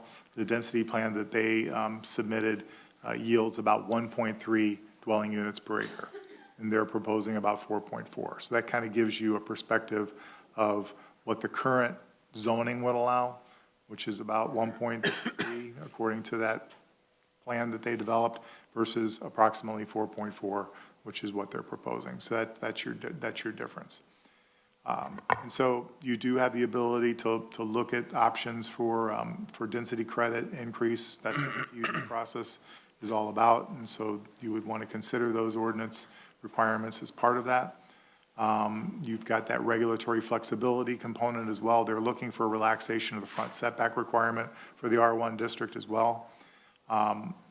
They did also, though, respond, as the applicant mentioned, to earlier comments about the design and the recessed garage, and have brought out that entry area and projected it from the front of the front facade so that it's behind where the garages are, which is, I think, consistent with what your ordinance envisions as part of the PUD process. So that comes under architectural and site design element. We're happy to see that that's been addressed. And in terms of project standards, you have a number of items to look at in terms of compliance with the PUD concept, compatibility with adjacent uses, impact on traffic, protection of the natural environment, compliance with applicable regulations, and then the township master plan. And then, as you know, and just for the benefit of those in the audience, this is a multi-step process. It starts with the public hearing, which was held tonight, and then the planning commission acts on the concept plan, makes a recommendation that then goes to the township board, and then ultimately that would come back for, you'd have final approval of detailed plans as well. So this is a multi-step process, and this is really the first step of that process in front of the planning commission. So I'll be happy to try to answer any questions. Thank you. Okay, thank you very much. Can I ask you? Go ahead. Sorry. Rod, can you repeat the density numbers that you gave out in terms of what it would be like if it was R1 neighborhood versus Sure. what's proposed? Under the R1, it came out to 1.32 dwelling units per acre, and then what their plan is proposing is 4.4. Okay, thank you. Additional questions for our planner? In terms of the number of units, was it like 15 units or 13 units? It was 14, I believe. That would be the allowable, is that what you're asking? No, max, 15, I think. 15? Oh, one was not, one was removed, I think. 14. 14 units versus the 50 being proposed? No. Correct. Per acre. No. No, for the total, whole for the thing. total site, the 11 plus acres, yeah, the total number of units. 14 Okay. buildings, but 50 dwellings, There's only 11 buildings. or whatever You the number is. you don't, there's buildings versus units. What we're really doing, we're talking about units, not buildings. Yep. These are dwelling units. Okay? Individual dwelling units, 50 dwelling units Right. is what is proposed under this plan. versus 15, which would be allowed under the current zoning as lots. Okay. All right, thanks. Additional questions? Okay, moving along in our additional reviews that were completed for the Ridgewood PUD Concept Eligibility Plan, we did have a review from OHM Advisors, and that is in our packet tonight. They reviewed the content, and their opinion, the concept PUD is in substantial completion with the township ordinances and engineering standards. There was a preliminary review from the fire marshal, both the building official, all essentially just their initial concept reviews. There was a review from RCOC, which a few of those items were mentioned tonight, and then along with the Water Resources Commissioner, WRC, there was a review of the project from them also. As previously mentioned, there was a wetland supplement that was provided in a preliminary reevaluation of those environmental items. We did complete a site walk. It was written by myself. Obviously, we go out as a planning commission to observe properties prior to them appearing on the agenda. So we're familiar both physically and then also what's submitted in front of us tonight. I think that it's pretty much all of the items. There are citizen letters that were read into the record during the public hearing portion. With that said, I will turn it over to my fellow planning commissioners for their initial thoughts and reactions. I'll start out. Go ahead. So, for folks that have followed the Planning Commission over the last several months, we've seen a few multifamily developments proposed around the township, and if you've listened to me, you know that I'm a big proponent of housing options for this community for different demographics to keep not just attract young professionals that are working within 20 miles of Orion Township, but also empty nesters, of which I am one, and seniors, like my parents and so forth. But like my parents, they had to move out of Orion because they could not find a place to live. And so they now live in Clarkston, which is a nice community. But the point I'm trying to make is, as a planning commission, as a board of trustees, we have to balance the need for an attractive community and housing options and so forth with the character of our community. And I've stated this many times, and the historical character of our community and what our residents want. And we have to respect the concerns of our residents that have been here for many, many years. I've lived here 40 years. There are plenty of other folks in the township who lived here even longer. I am 100% in favor of increasing the type of housing options that we have for residents, but they have to be in the right place within the township. And, I've driven millions of times up and down Clarkston Road over the years growing up here and as an adult. And I can tell you, it is a busy, busy road. I've had friends, good friends, that lived off Hemingway for years, way before it was developed to where it's at today. I will just say that given the neighborhoods that are there now, the neighborhoods that are proposed, single-family home neighborhoods, I'm not convinced that this is the right location for a significant townhome development at this time. I tend to recognize that there are other options for that property, that at some point it will be developed, but I'm not sure that a townhome development is the right place. Similar to some of the other projects that we've looked at over the last 6 months or a year or two.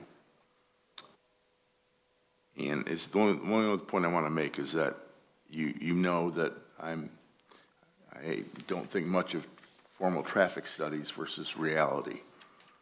And this area, Clarkston, Lapeer Road, Clarkston and Joslin Road, during rush hour, traffic is a significant issue. And for people that have lived there a long time, they've had to deal with it for the last 25, 30 years as this township has grown.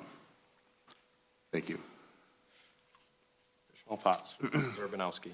I agree with you, Mr. St. Henry, on that. I think looking at what would be allowable as it was zoned, 14 or 15 units, whichever, going up to 50 units is too much. It doesn't fit in the character and what's surrounding it.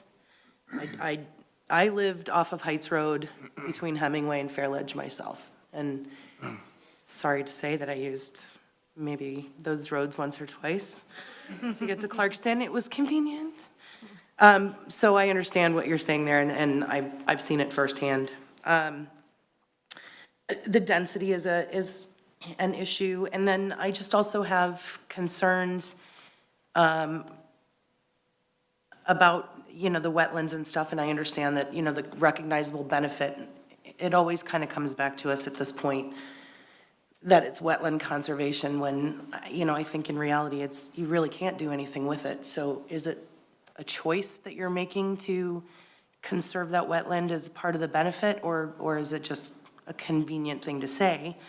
If you look at the property, there are a lot of trees that are being removed, and a lot of them are heritage trees. And we've all talked about how we would really want to, we talked a lot, and we've even put it into the new master plan that's coming up, which I spent the holidays reading from cover to cover.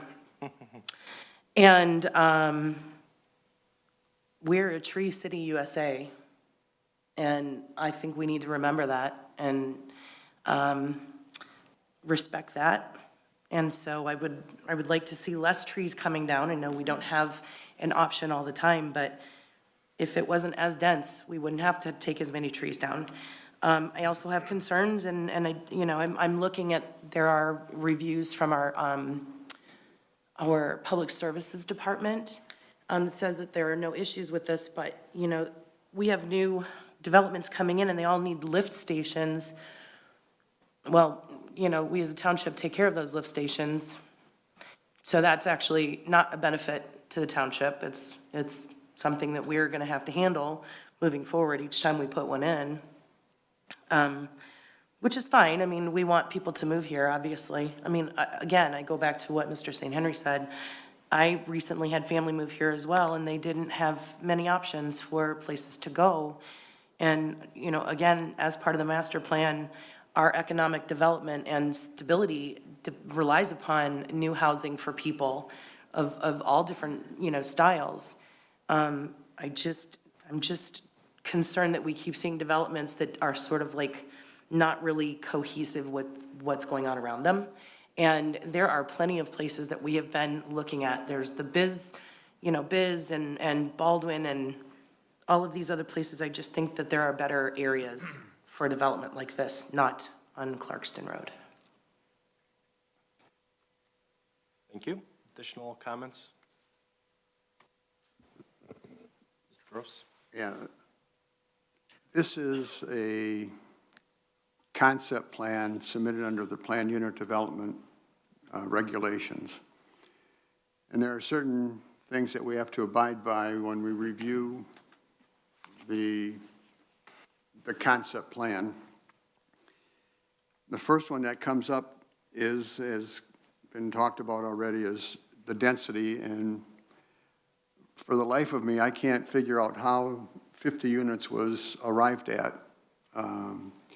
It doesn't correlate to anything relative to the current zoning, any density credits, and it's more aligned to a multiple family density.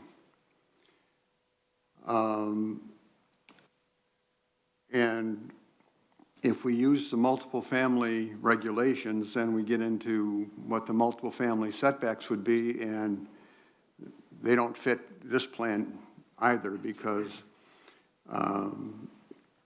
there's a 75-foot setback when multiple family but single family, and we're dealing with a 35 or 50-foot setback on the west. And then there's a request for a variance or a waiver or a something, whatever Mr. Walker wants to call it, on the Clarkson Road frontage. And for the last year, we've been talking about creating vistas along our major thoroughfares. And the first project out of the chute is reducing the density or the area along Clarkson Road for putting buildings closer to it as opposed to creating some form of setback. The regulation for 50% side yard entries on a PUD can be adjusted with a 5-foot rule on how the garage is offset. I think there was an attempt at that. I think it failed, but it was an attempt. So I guess I'm at a loss to find reasons that this complies with the ordinance requirements under a PUD designation. Okay, thank you. All great comments, and I tend to agree with most of everything that's been said so far. PUDs are obviously a difficult tool, a beneficial tool, but also a difficult tool. There's a lot of items that we're up here deliberating about, discussing and reviewing, not to mention it being a multifaceted process and involves a lot of both the Planning Commission and also the board. I guess from my just professional background of architecture and understanding planning, I'm struggling. A couple of big items for me is the compatibility with adjacent zoning right now. And it seems like it's a pretty steep leap from what's there presently. And you have our master plan that currently lays out, I believe, medium-low density in that area, and medium-high is to the north. So again, that kind of further gaps the proposed density versus what is there presently. I think there needs to be another look at the recognizable benefit to the community. It seems like there's a lot of things that are more than likely required by our ordinance that are being considered a community benefit, where I think the PUD process is really encouraging a lot more of a thoughtful contribution in that manner. And just I guess, feasibility range with other project that I've done in the township, that we've had many discussions about safety paths on Clarkston Road, and recognize that it may or may not work right now, but the goal is if everyone contributes and everyone installs it, that's how we end up with a connected path. Not to mention, trees and things like that. I mean, yes, we have an opportunity to contribute to the tree fund, but that's not something that we're really looking at as a township to do. We want developments to resolve that within themselves to maintain the character and the nature of our community. So I'm just kind of struggling with a few main pieces. I do appreciate, there's clearly been a lot of professional development and services that have been put forth to this project. There is a lot of, I appreciate the nice plans and renderings and things that have been brought forth to us. There's clearly a lot of thought here. I do think with some modifications and kind of recognizing some of the comments, this could really be a great project for our community. Whether it's best fit here on this parcel or not, I'm still trying to recognize that if that's the location for it. So those are a couple of my initial knee-jerk reactions just about PUD eligibility, which is what we're discussing here tonight. you know, there seems to be a gap there for me. And I'm not, although the presentation and the prints and everything that were brought forth to us tonight were very thoughtful, it's difficult because we're going from an R1 zoning and a master plan of medium-low density, and then we're jumping to 50 units. So I'm not necessarily following, and there's some tools that we've seen to say, you know, the parallel density plans and things to say, that's not feasible. You know, there's items that limit us on this property, but I don't see at this point in time the firm information to say that that the property couldn't be developed as it sits right now with its current zoning, even if it's a less popular development density that's being brought forth currently. Those are my initial reactions here. Additional thoughts? Give the petitioner an opportunity to respond. I know we've went through a lot of reviews and discussion points at this point, but if you'd like to kind of discuss, you've heard where we're at right now. Well, I appreciate your thoughts and your input. Clearly, part of the genesis of what we put together related to your master plan and some of the goals and objectives that were contained within that. And so that was the kickoff, if you will, for where we went with what we tried to do with it. Now, with respect to the density issue, I know that's the tough one. And we expected that it would be, but it's not unreasonable to say that in your future land use plan, right across the street, you've got a medium-high density proposed in your land use plan. So we're on the south side of the street. That's not too much of a stretch in terms of looking at that 3 to 5 unit per acre range. In our opinion, with respect to the PUD process, we did discuss several of the density bonus provisions that could apply to our project. And clearly you go from the 15 or whatever it is on the R1 to 50, you can look at the density bonus provisions, and does it get you all the way? I don't know, but that was part of the rationale in combination with what the future land use plan illustrated for right across the street. So because you're on the north side of the street, are you one thing, on the south side you're something else? It's a little bit arbitrary, I guess, from a definition perspective. Now, obviously we're sensitive to the neighbors' comments and the comments that were received, and respectful of those, and we think that perhaps if you could give us some guidance in terms of density, then we might be able to respond in a different fashion for you to look at. Now, if that's not possible and this is the wrong location, then that's certainly your prerogative. So, but we think we could potentially approach it with some refinements, but in the absence of some sort of guidance, it's hard to do. Understood. Additional thoughts, comments? To the applicant, have you looked at any other locations within Orion Township for this development? Or I guess my question is, what is most attractive to you for this particular location? Well, the site has a lot of beautiful natural features, as many of you commented, and so being able to integrate, nice housing into that environment, I think would be a positive thing. And there's clearly trends within the country to R1 is a negative word in many locations, not necessarily here, but in other locations that, single-family residential sprawl is not thought of highly. So if you look for density, you look for ways to drive down the prices for people to enter the housing market. It's usually a multifamily or a single-family attached platform in order to do that. Once you start, going the other direction, and your prices go up, significantly, because you're extending utilities much farther, all the kind of things that go along with that. So I think from a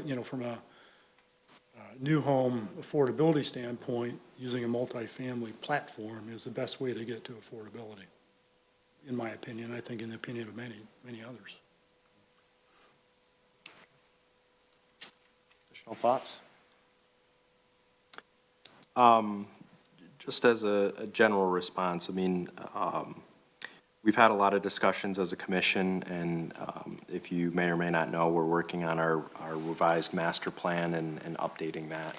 And we've had a lot of discussions on what a PUD, why it exists.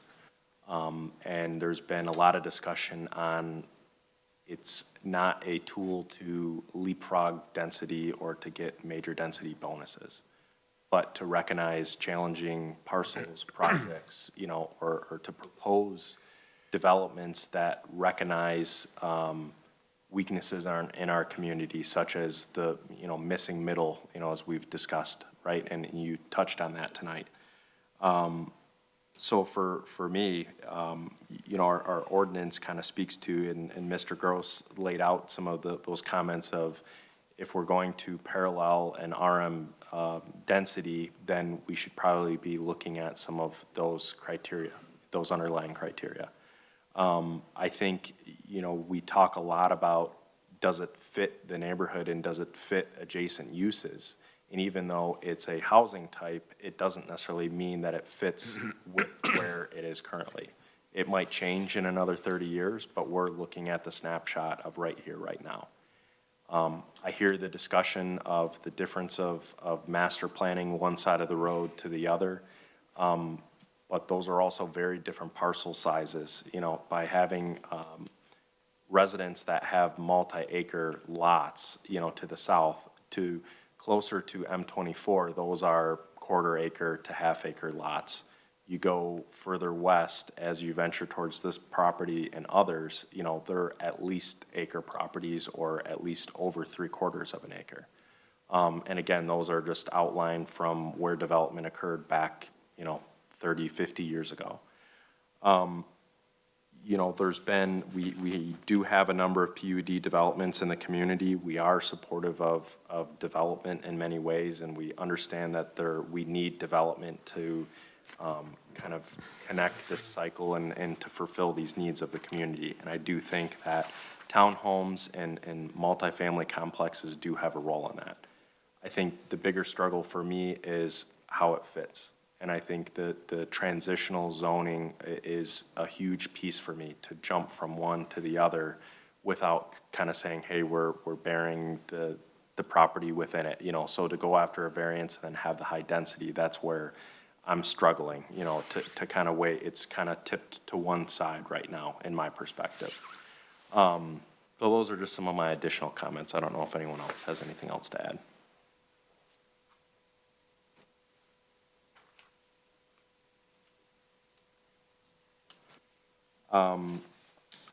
So I would just say this, obviously it's a multi-step process. There's an opportunity that we are purely a recommendation here tonight at the board of the Planning Commission. There's also the opportunity to postpone and come back in future steps. So I'm just proposing that as a opportunity and discussion point for yourself here tonight based on the discussion that you've had. But we're also willing to make motions as we see fit. Well, I appreciate that. Appreciate the input, of course.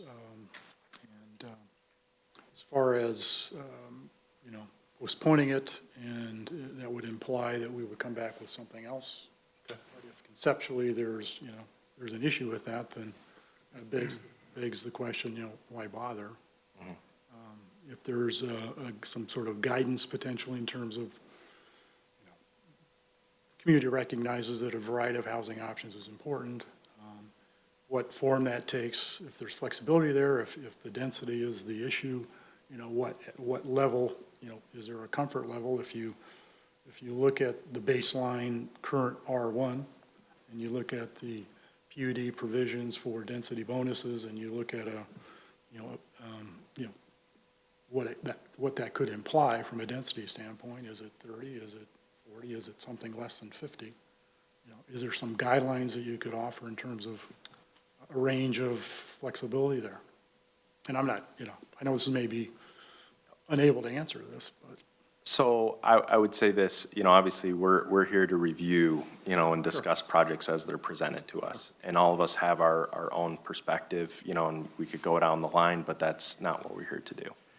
I think you've heard some comments here tonight about our initial concerns about compatibility with adjacent uses and understanding about utilizing the PUD tool to get to a density that obviously is beneficial for the development, but also the community itself.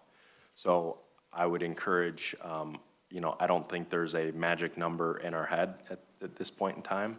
I think there needs to be some thoughtful review on what that number could be. And I think you've heard comments based on what's proposed right now.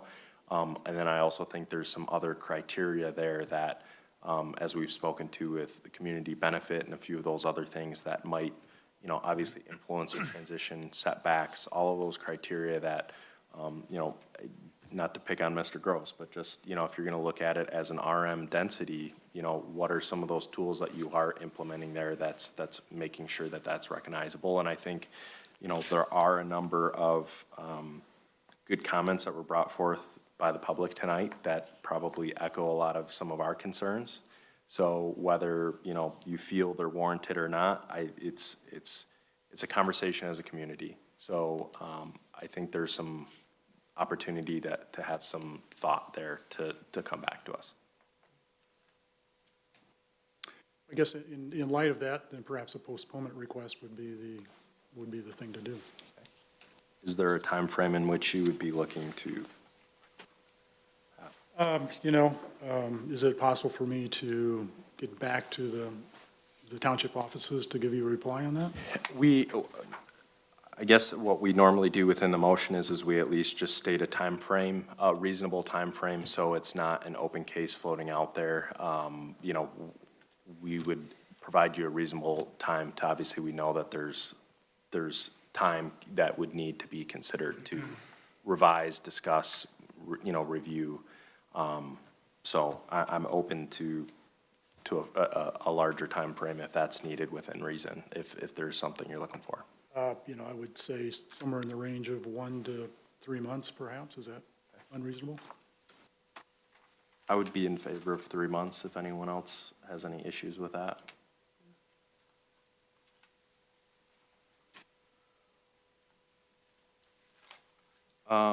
Okay, with that said, I move that the Planning Commission postpone action on PC 2021-90, Ridgewood Planned Unit Development Concept and Eligibility Plan located at 625 West Clarkson Road, Sidwell 09152260007, 006, and 008, for plans date stamp received December 19th, 2021, to allow time for the applicant to revise plans and to bring forth revised plans back to the Planning Commission within 3 months of today's date, January 5th, 2022.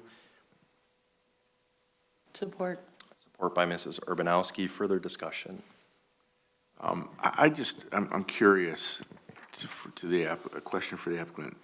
And I'm not trying to put you on the spot, but I guess I'm just trying to get you're asking for a postponement from us for up to 3 months. Do you truly believe that you can come back with a new plan that would initiate us making a rezoning change that is going to address all of these issues that we've brought up today and our concerns?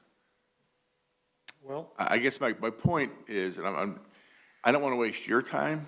we appreciate that. And I don't want to waste our time to just drag this out. I mean, if you can tell me tonight that you're going to make a good faith effort, then fine. But what I don't, we've had other developers come before us over the course of a year and a half with minute changes to plans and thinking that would be enough. And I just, we are asking for significant change in your mindset for this piece of property. No, I understand. And I just don't want you to come back and expect that minor changes are going to sway any of our feelings. I appreciate the frankness, first of all, and the transparency. And I guess what our thought process was go back to our team and see what ideas that we could generate that would address the comments that we've heard from both you, the trustees, and the public at large. And if there's something that we think would do that in a way that still makes the project feasible, there are, the development challenges for this particular parcel are significant given the topography and Sure. so on and so forth. And so, as I said, one of the primary objectives was to create new housing that was affordable. And you have to do that within a platform that typically is not single-family, frankly. And in order to, if you're firm on, well, single-family is the only thing we're going to accept, then that may be a different answer. If you're saying, well, we could go to a duplex approach, or we could do it to, a different configuration on attached that would be more sensitive to the other broader issues that were raised, then I think that, that's possible. But if it's single-family, or the highway, then that's another answer. I don't have an answer for you on that. I will say this, that this community is different from other communities in Metro Detroit. R1 is not a bad word in this town. R1 has to be put in the right place. Multifamily housing units are not a bad word in this town. I think we're all pretty realist on what's happening, but they've got to be put in the right place. And I do appreciate any developer coming in right now with PUDs. I'm not a huge fan of PUDs, but I understand how the tool is used, because there are 25 years ago, there were open spaces all over Orion that were easy to develop, and it made total sense. Every piece of property we've looked at the last couple of years seems to have plenty of challenges, significant challenges. And so any developer that takes a shot at it, I appreciate. I think we all appreciate. But there are challenges for a reason, and we have to balance all of those. Balance is a good word. I agree with you. It's balancing many, many elements. Okay, thank you. Okay, go ahead, Mrs. Gerling. On the motion for the 3-month timeframe, just with stacked agendas, we saw we had to cancel one meeting for a tragedy. It makes it much easier on calculating if it's submit within the 3 months, and then by the natural flow of it, it ends up on an agenda when it can fit. Okay. That's my comment. As the motion maker, I would be okay with that for submission within 3 months, understanding that there's other processes in place that might make that a little bit longer. I believe you seconded that motion. I amend my support. Okay. Further discussion on the amended motion to postpone for 3 months to submit. Public discussion on that motion.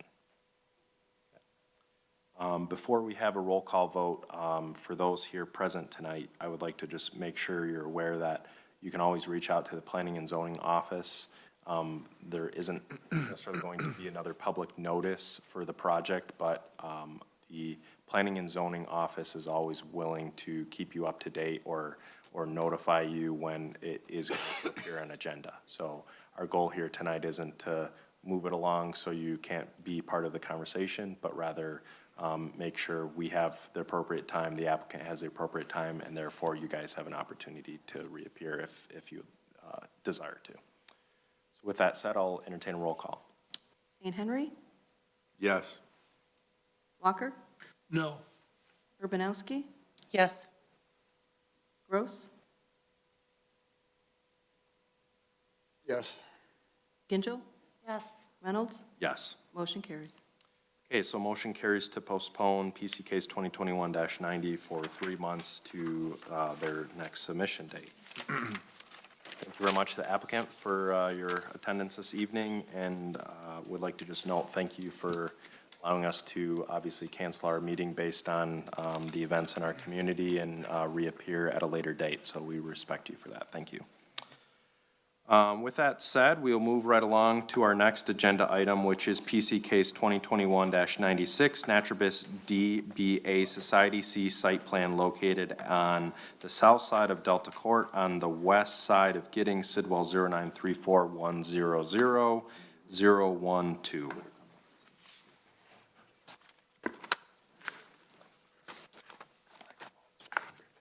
Thank you for everybody's time tonight. My name is Michael Thomas. I'm one of the co-founders of Naturibus.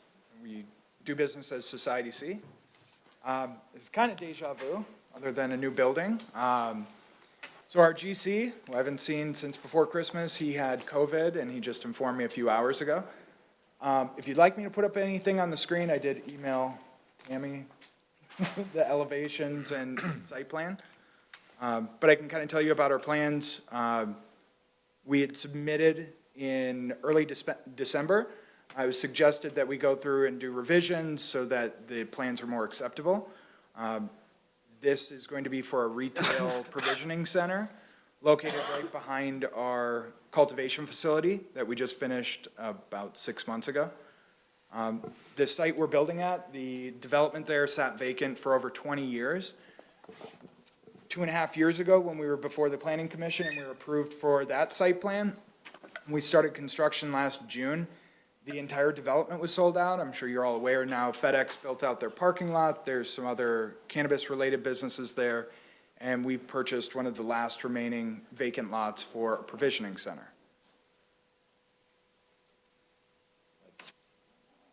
One of the elevations. So what we tried to do, we've looked at Orion Township really as a flagship for our company, and we've really wanted to be a part of the community. We spent a lot of additional time and money to try and, put additional details and beautification of our cultivation facility. We thought when, we wanted to kind of break down the preconceived notion when you hear of a cannabis cultivation facility and you think it's going to be just some giant metal warehouse. I don't know if any of you've driven by. We're right off of Giddings Road, just be west of GM. We spent a lot of money to make the place look really nice, and it was kind of a proof of concept for us. We invested over $25 million in our cultivation facility. We now have over 90 employees there, and our proof of concept is turned out to work for us. We've had senators through there. We've had state attorney generals. We've had multiple representatives of the House there, and they've all said, wow, this is what we always envisioned. We couldn't even envision this, but this is, really the top of the pinnacle. With our dispensary location, this will be our first retail dispensary in the state of Michigan. We've designed and built this to be our flagship location, so this will be much larger than you would typically see. It's also a 3.5 acre lot. The city guidelines require, I believe it is just over, required is 53 parking spaces. We've included 78 parking spaces there. We've just seen, and many of you may have seen driving through or driving by other provisioning centers throughout the state, a lack of parking is a major issue. There's lines, trying to get in, so we, almost doubled the required parking spaces. We do have room for expansion in the back or just, additional storage area. We figured we'd try to utilize the site as best as possible. Is there anything I can hit on? I was told I was doing this about 4 hours ago, so I apologize. I just pulled up your plans that were submitted in our packet. I don't know if there's any other pages you would like There me is, to present. there is a front elevation, so because this is right behind our cultivation facility, we tried to somewhat mirror the look. It'll be a fairly grand entrance. I believe the height there on that is 24 feet at the doors. There's another full color. Actually, This was whatever was in our packet that was submitted. you can go the old-fashioned way here. Do you have a rendering of it, or? So, Is there another attachment that I'm missing, or? no. It was in the application. Okay. So this is a Is there? color rendering of the front elevation.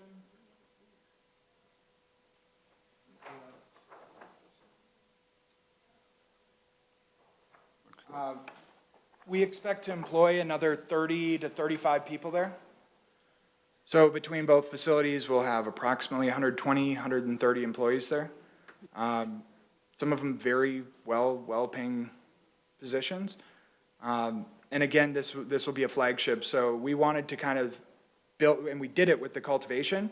We have people flying from all over the country, and it's really served us not only as kind of a benchmark and to show what we can do, but also to introduce people to the industry that, would not typically be interested in touring a facility.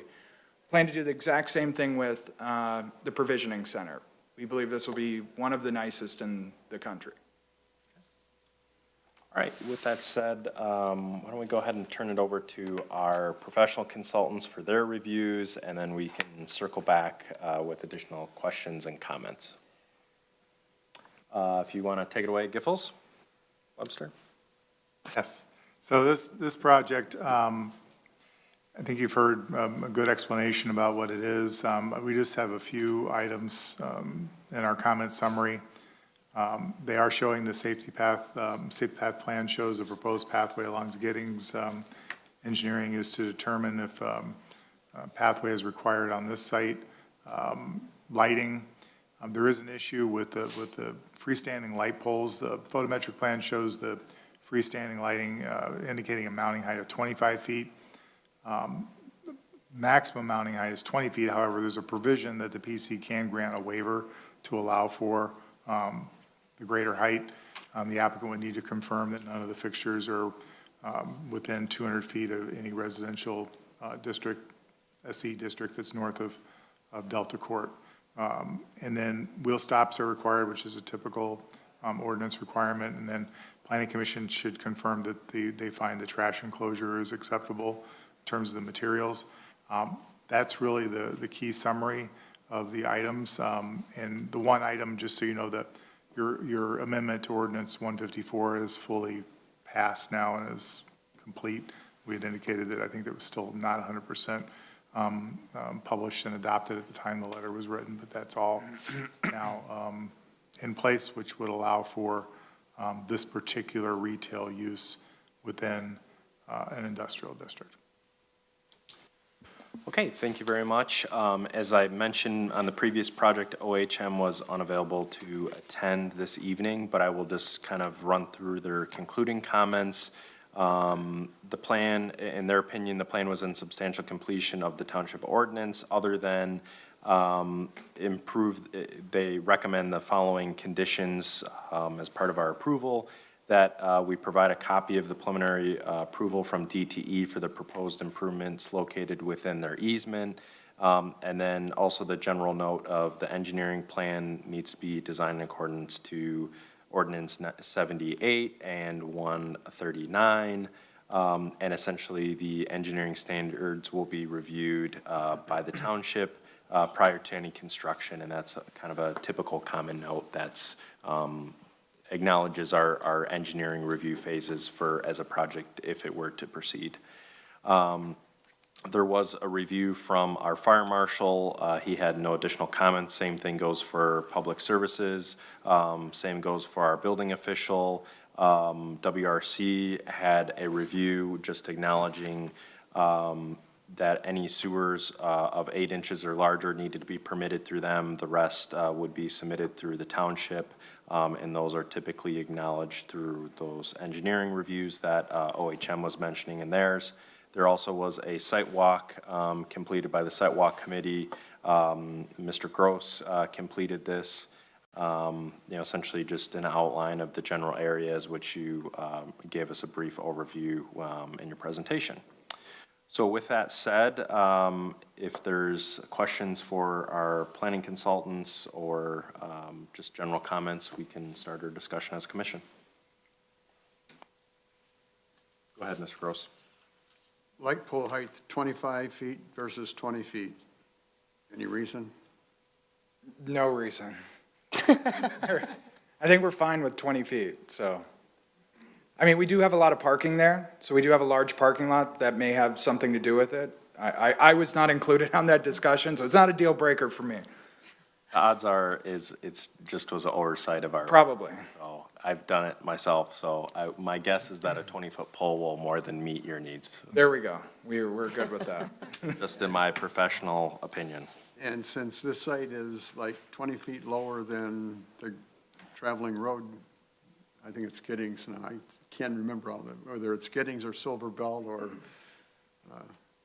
but is there rooftop equipment? No, there's not rooftop equipment. Okay, so it doesn't have to be seen from the street then, okay. Good. Additional thoughts, comments, Mr. St. Henry? So my understanding, this would be the first dispensary in Orion Township, I'm not talking the village, but the township. So I just for the record, can you give me an overview of the security setup for this facility? So we're one of 4 licensees. I don't know what process they're in terms of site plan approval or construction or what have you. Our cultivation facility is directly behind this site. We run a 24-hour shift. We have armed security there all the time. This will be the same exact thing, where we have armed security, we have secure doors, we have secure areas. Our site is, and it's, everything in that site, unless you're going to the restroom, is monitored, both remotely and by on-site security guards. Do customers have to register? Yes, they do. Yep. So there is a. State regulations. Yeah, state regulations. You have to, whether it be for medical, and then they have to register their medical card, or if they're, down the road, like if you go to some other cities, adult use, they're taking your photo identification. Right. Just a couple of questions that I had, and it's for my fellow planning commissioners more so than anything. In Giffords' review of the, sorry, I always say Giffords Webster review. Ask Tammy about the ZBA. Is the dumpster screen wall, appears to be a poured concrete brick texture.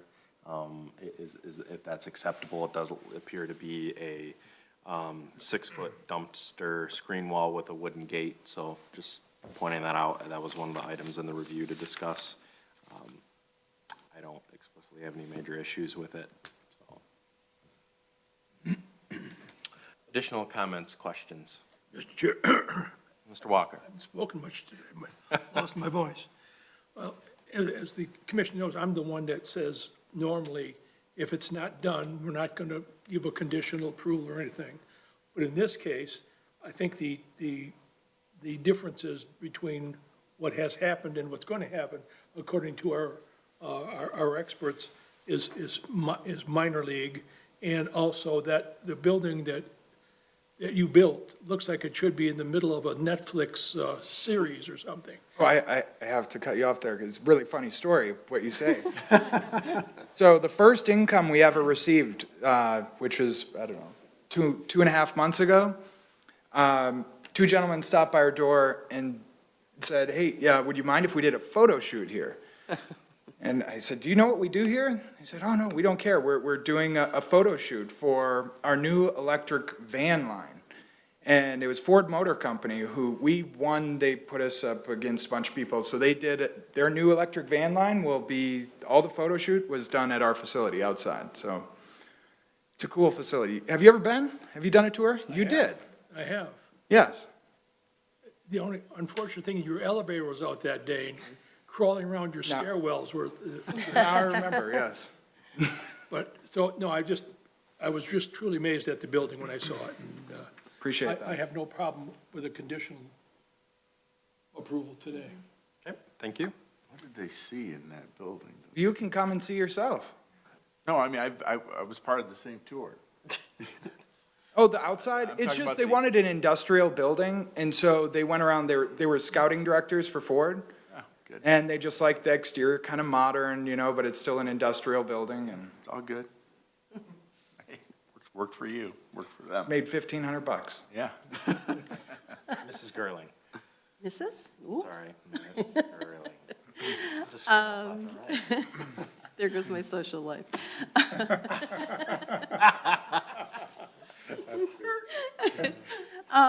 The planner had pointed out the question on the safety path.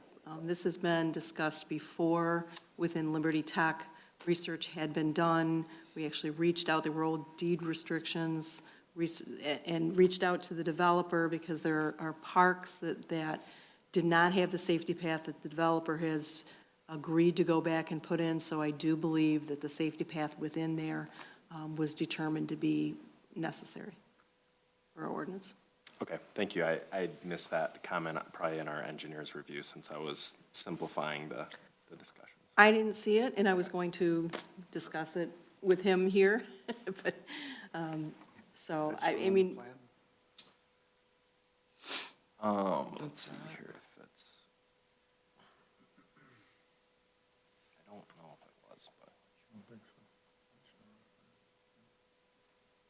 You're suggesting that should be a condition of, There is, it does appear that there's a I think it was on there. asphalt path, yes, On proposed on the Giddings? plan, on Delta Court. Correct, because portion of Giddings is frontage. within, you've got Giddings, and then you, believe it or not, there's a green area that belongs to the GM plant. So technically, along Giddings is not their responsibility, but within the park themselves, along that road is frontage. and that's shown. And that's shown on the plan currently. Okay, so then along Giddings would not. Correct me if I'm wrong, but I believe on page 2 of, Okay, so I heard safety path and whether it was needed or not, and I didn't hear Giddings, so it's already resolved, never mind. perfect. So other than light poles, it sounds like that's, Can we move along? yep, I'm open to motions if you would like. Could have to done make this one. one first. This would have been quick. Didn't enjoy being here. Gotta submit your I plans did, first. yes, we did. This is a beautiful building. I mean, gorgeous building, really. Mr. Chairman, with the provision that the light pole height be revised to 20 feet instead of 25 feet, I'd move that the Planning Commission grant site plan approval for PC 2021-96, the Travis DBS Society C site plan located at 0934 100 012 for the plan state stamped and received December 13th, 2021, based on the findings of fact that the plan meets all ordinance requirements, and approval is based on the condition that it comply with the letter of December 15th of OHM. Support. Stuck that one in there. I was gonna get you on that one. You knew, you must have heard me looming or something like that. Okay, so. I felt you breathe up. Okay, I have a motion by Mr. Gross, amendment or approve the plans as submitted with the amendment of the light poles and address the 2 items on the OHM review. Is there a second? Support. Oh, sorry. It's okay. Didn't hear you on that one, so getting late in the evening here. So. Okay, further discussion on the motion? Seeing none. Any public discussion on the motion? Hundreds. Any, you have anything to say? With that said, I'll entertain a roll call. Urbanowski? Yes. Gross? Yes. Kinjal? Yes. Walker? Yes. St. Henry? Yes. Reynolds? Yes. Motion carries. Okay, thank you very much. Thank you. Good job presenting. When are you going to open? When you're forced. Yeah. When are you going to open? When? Well, I mean, if you guys would let us start construction tomorrow, we'd have people out there, but, you know, Just it might be frowned upon. submit your engineering plans. and- We are submitting tomorrow, so. Okay, there you go. We would like to be open in You don't need one, bro. Just recreation. June, July. Wonderful. All the positive things in 2022 that's coming our way. That's right. However you want to look at it. All right, that concludes our new business. We have no unfinished business. Public comments, any public comments this evening? Seeing just the applicants left in the room. We have no written communications tonight. Planners report education. Do you guys have anything to add? Next month, or next meeting this month, we will have a planner report, committee reports. We don't have any future public hearings. We have none. Chairman's comments. Thank you, everyone, this evening for the discussion. Obviously, PUDs are a difficult topic.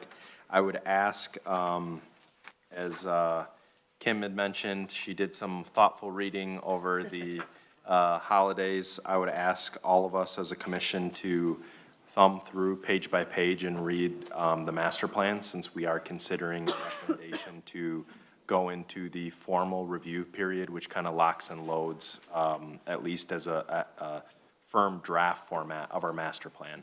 So I know there's some comments that, you know, we kind of plan to bring forth myself, that I've been thumbing through of just kind of how things are presented. We had a couple of general comments as we thumbed through the major topics, but just, you know, verbiage, how things are said, you know, are the goals and criteria that's presented in there, does that hit everything that we want to hit and make sure we're outlining all of that? Rod, I don't know if there's anything else you want to add to that, but. Yeah, I mean, that's great. Please review it, come to the next work session with your final draft comments so that we can get this into the next stage, and we'll be incorporating those changes that you talked about at the last meeting, so you'll have that. Okay, thank you very much. Can we pick up hard copies? The next version, there will be hard copies, right? Correct, so I will be providing hard copies with the next version, which would be the 6 o'clock at the next meeting. However, if somebody wants, if they've got the time now that you want a copy of what's out there already, get a hold of me, and I'll get you a hard copy. Wonderful. Mrs. Urbanowski, comments?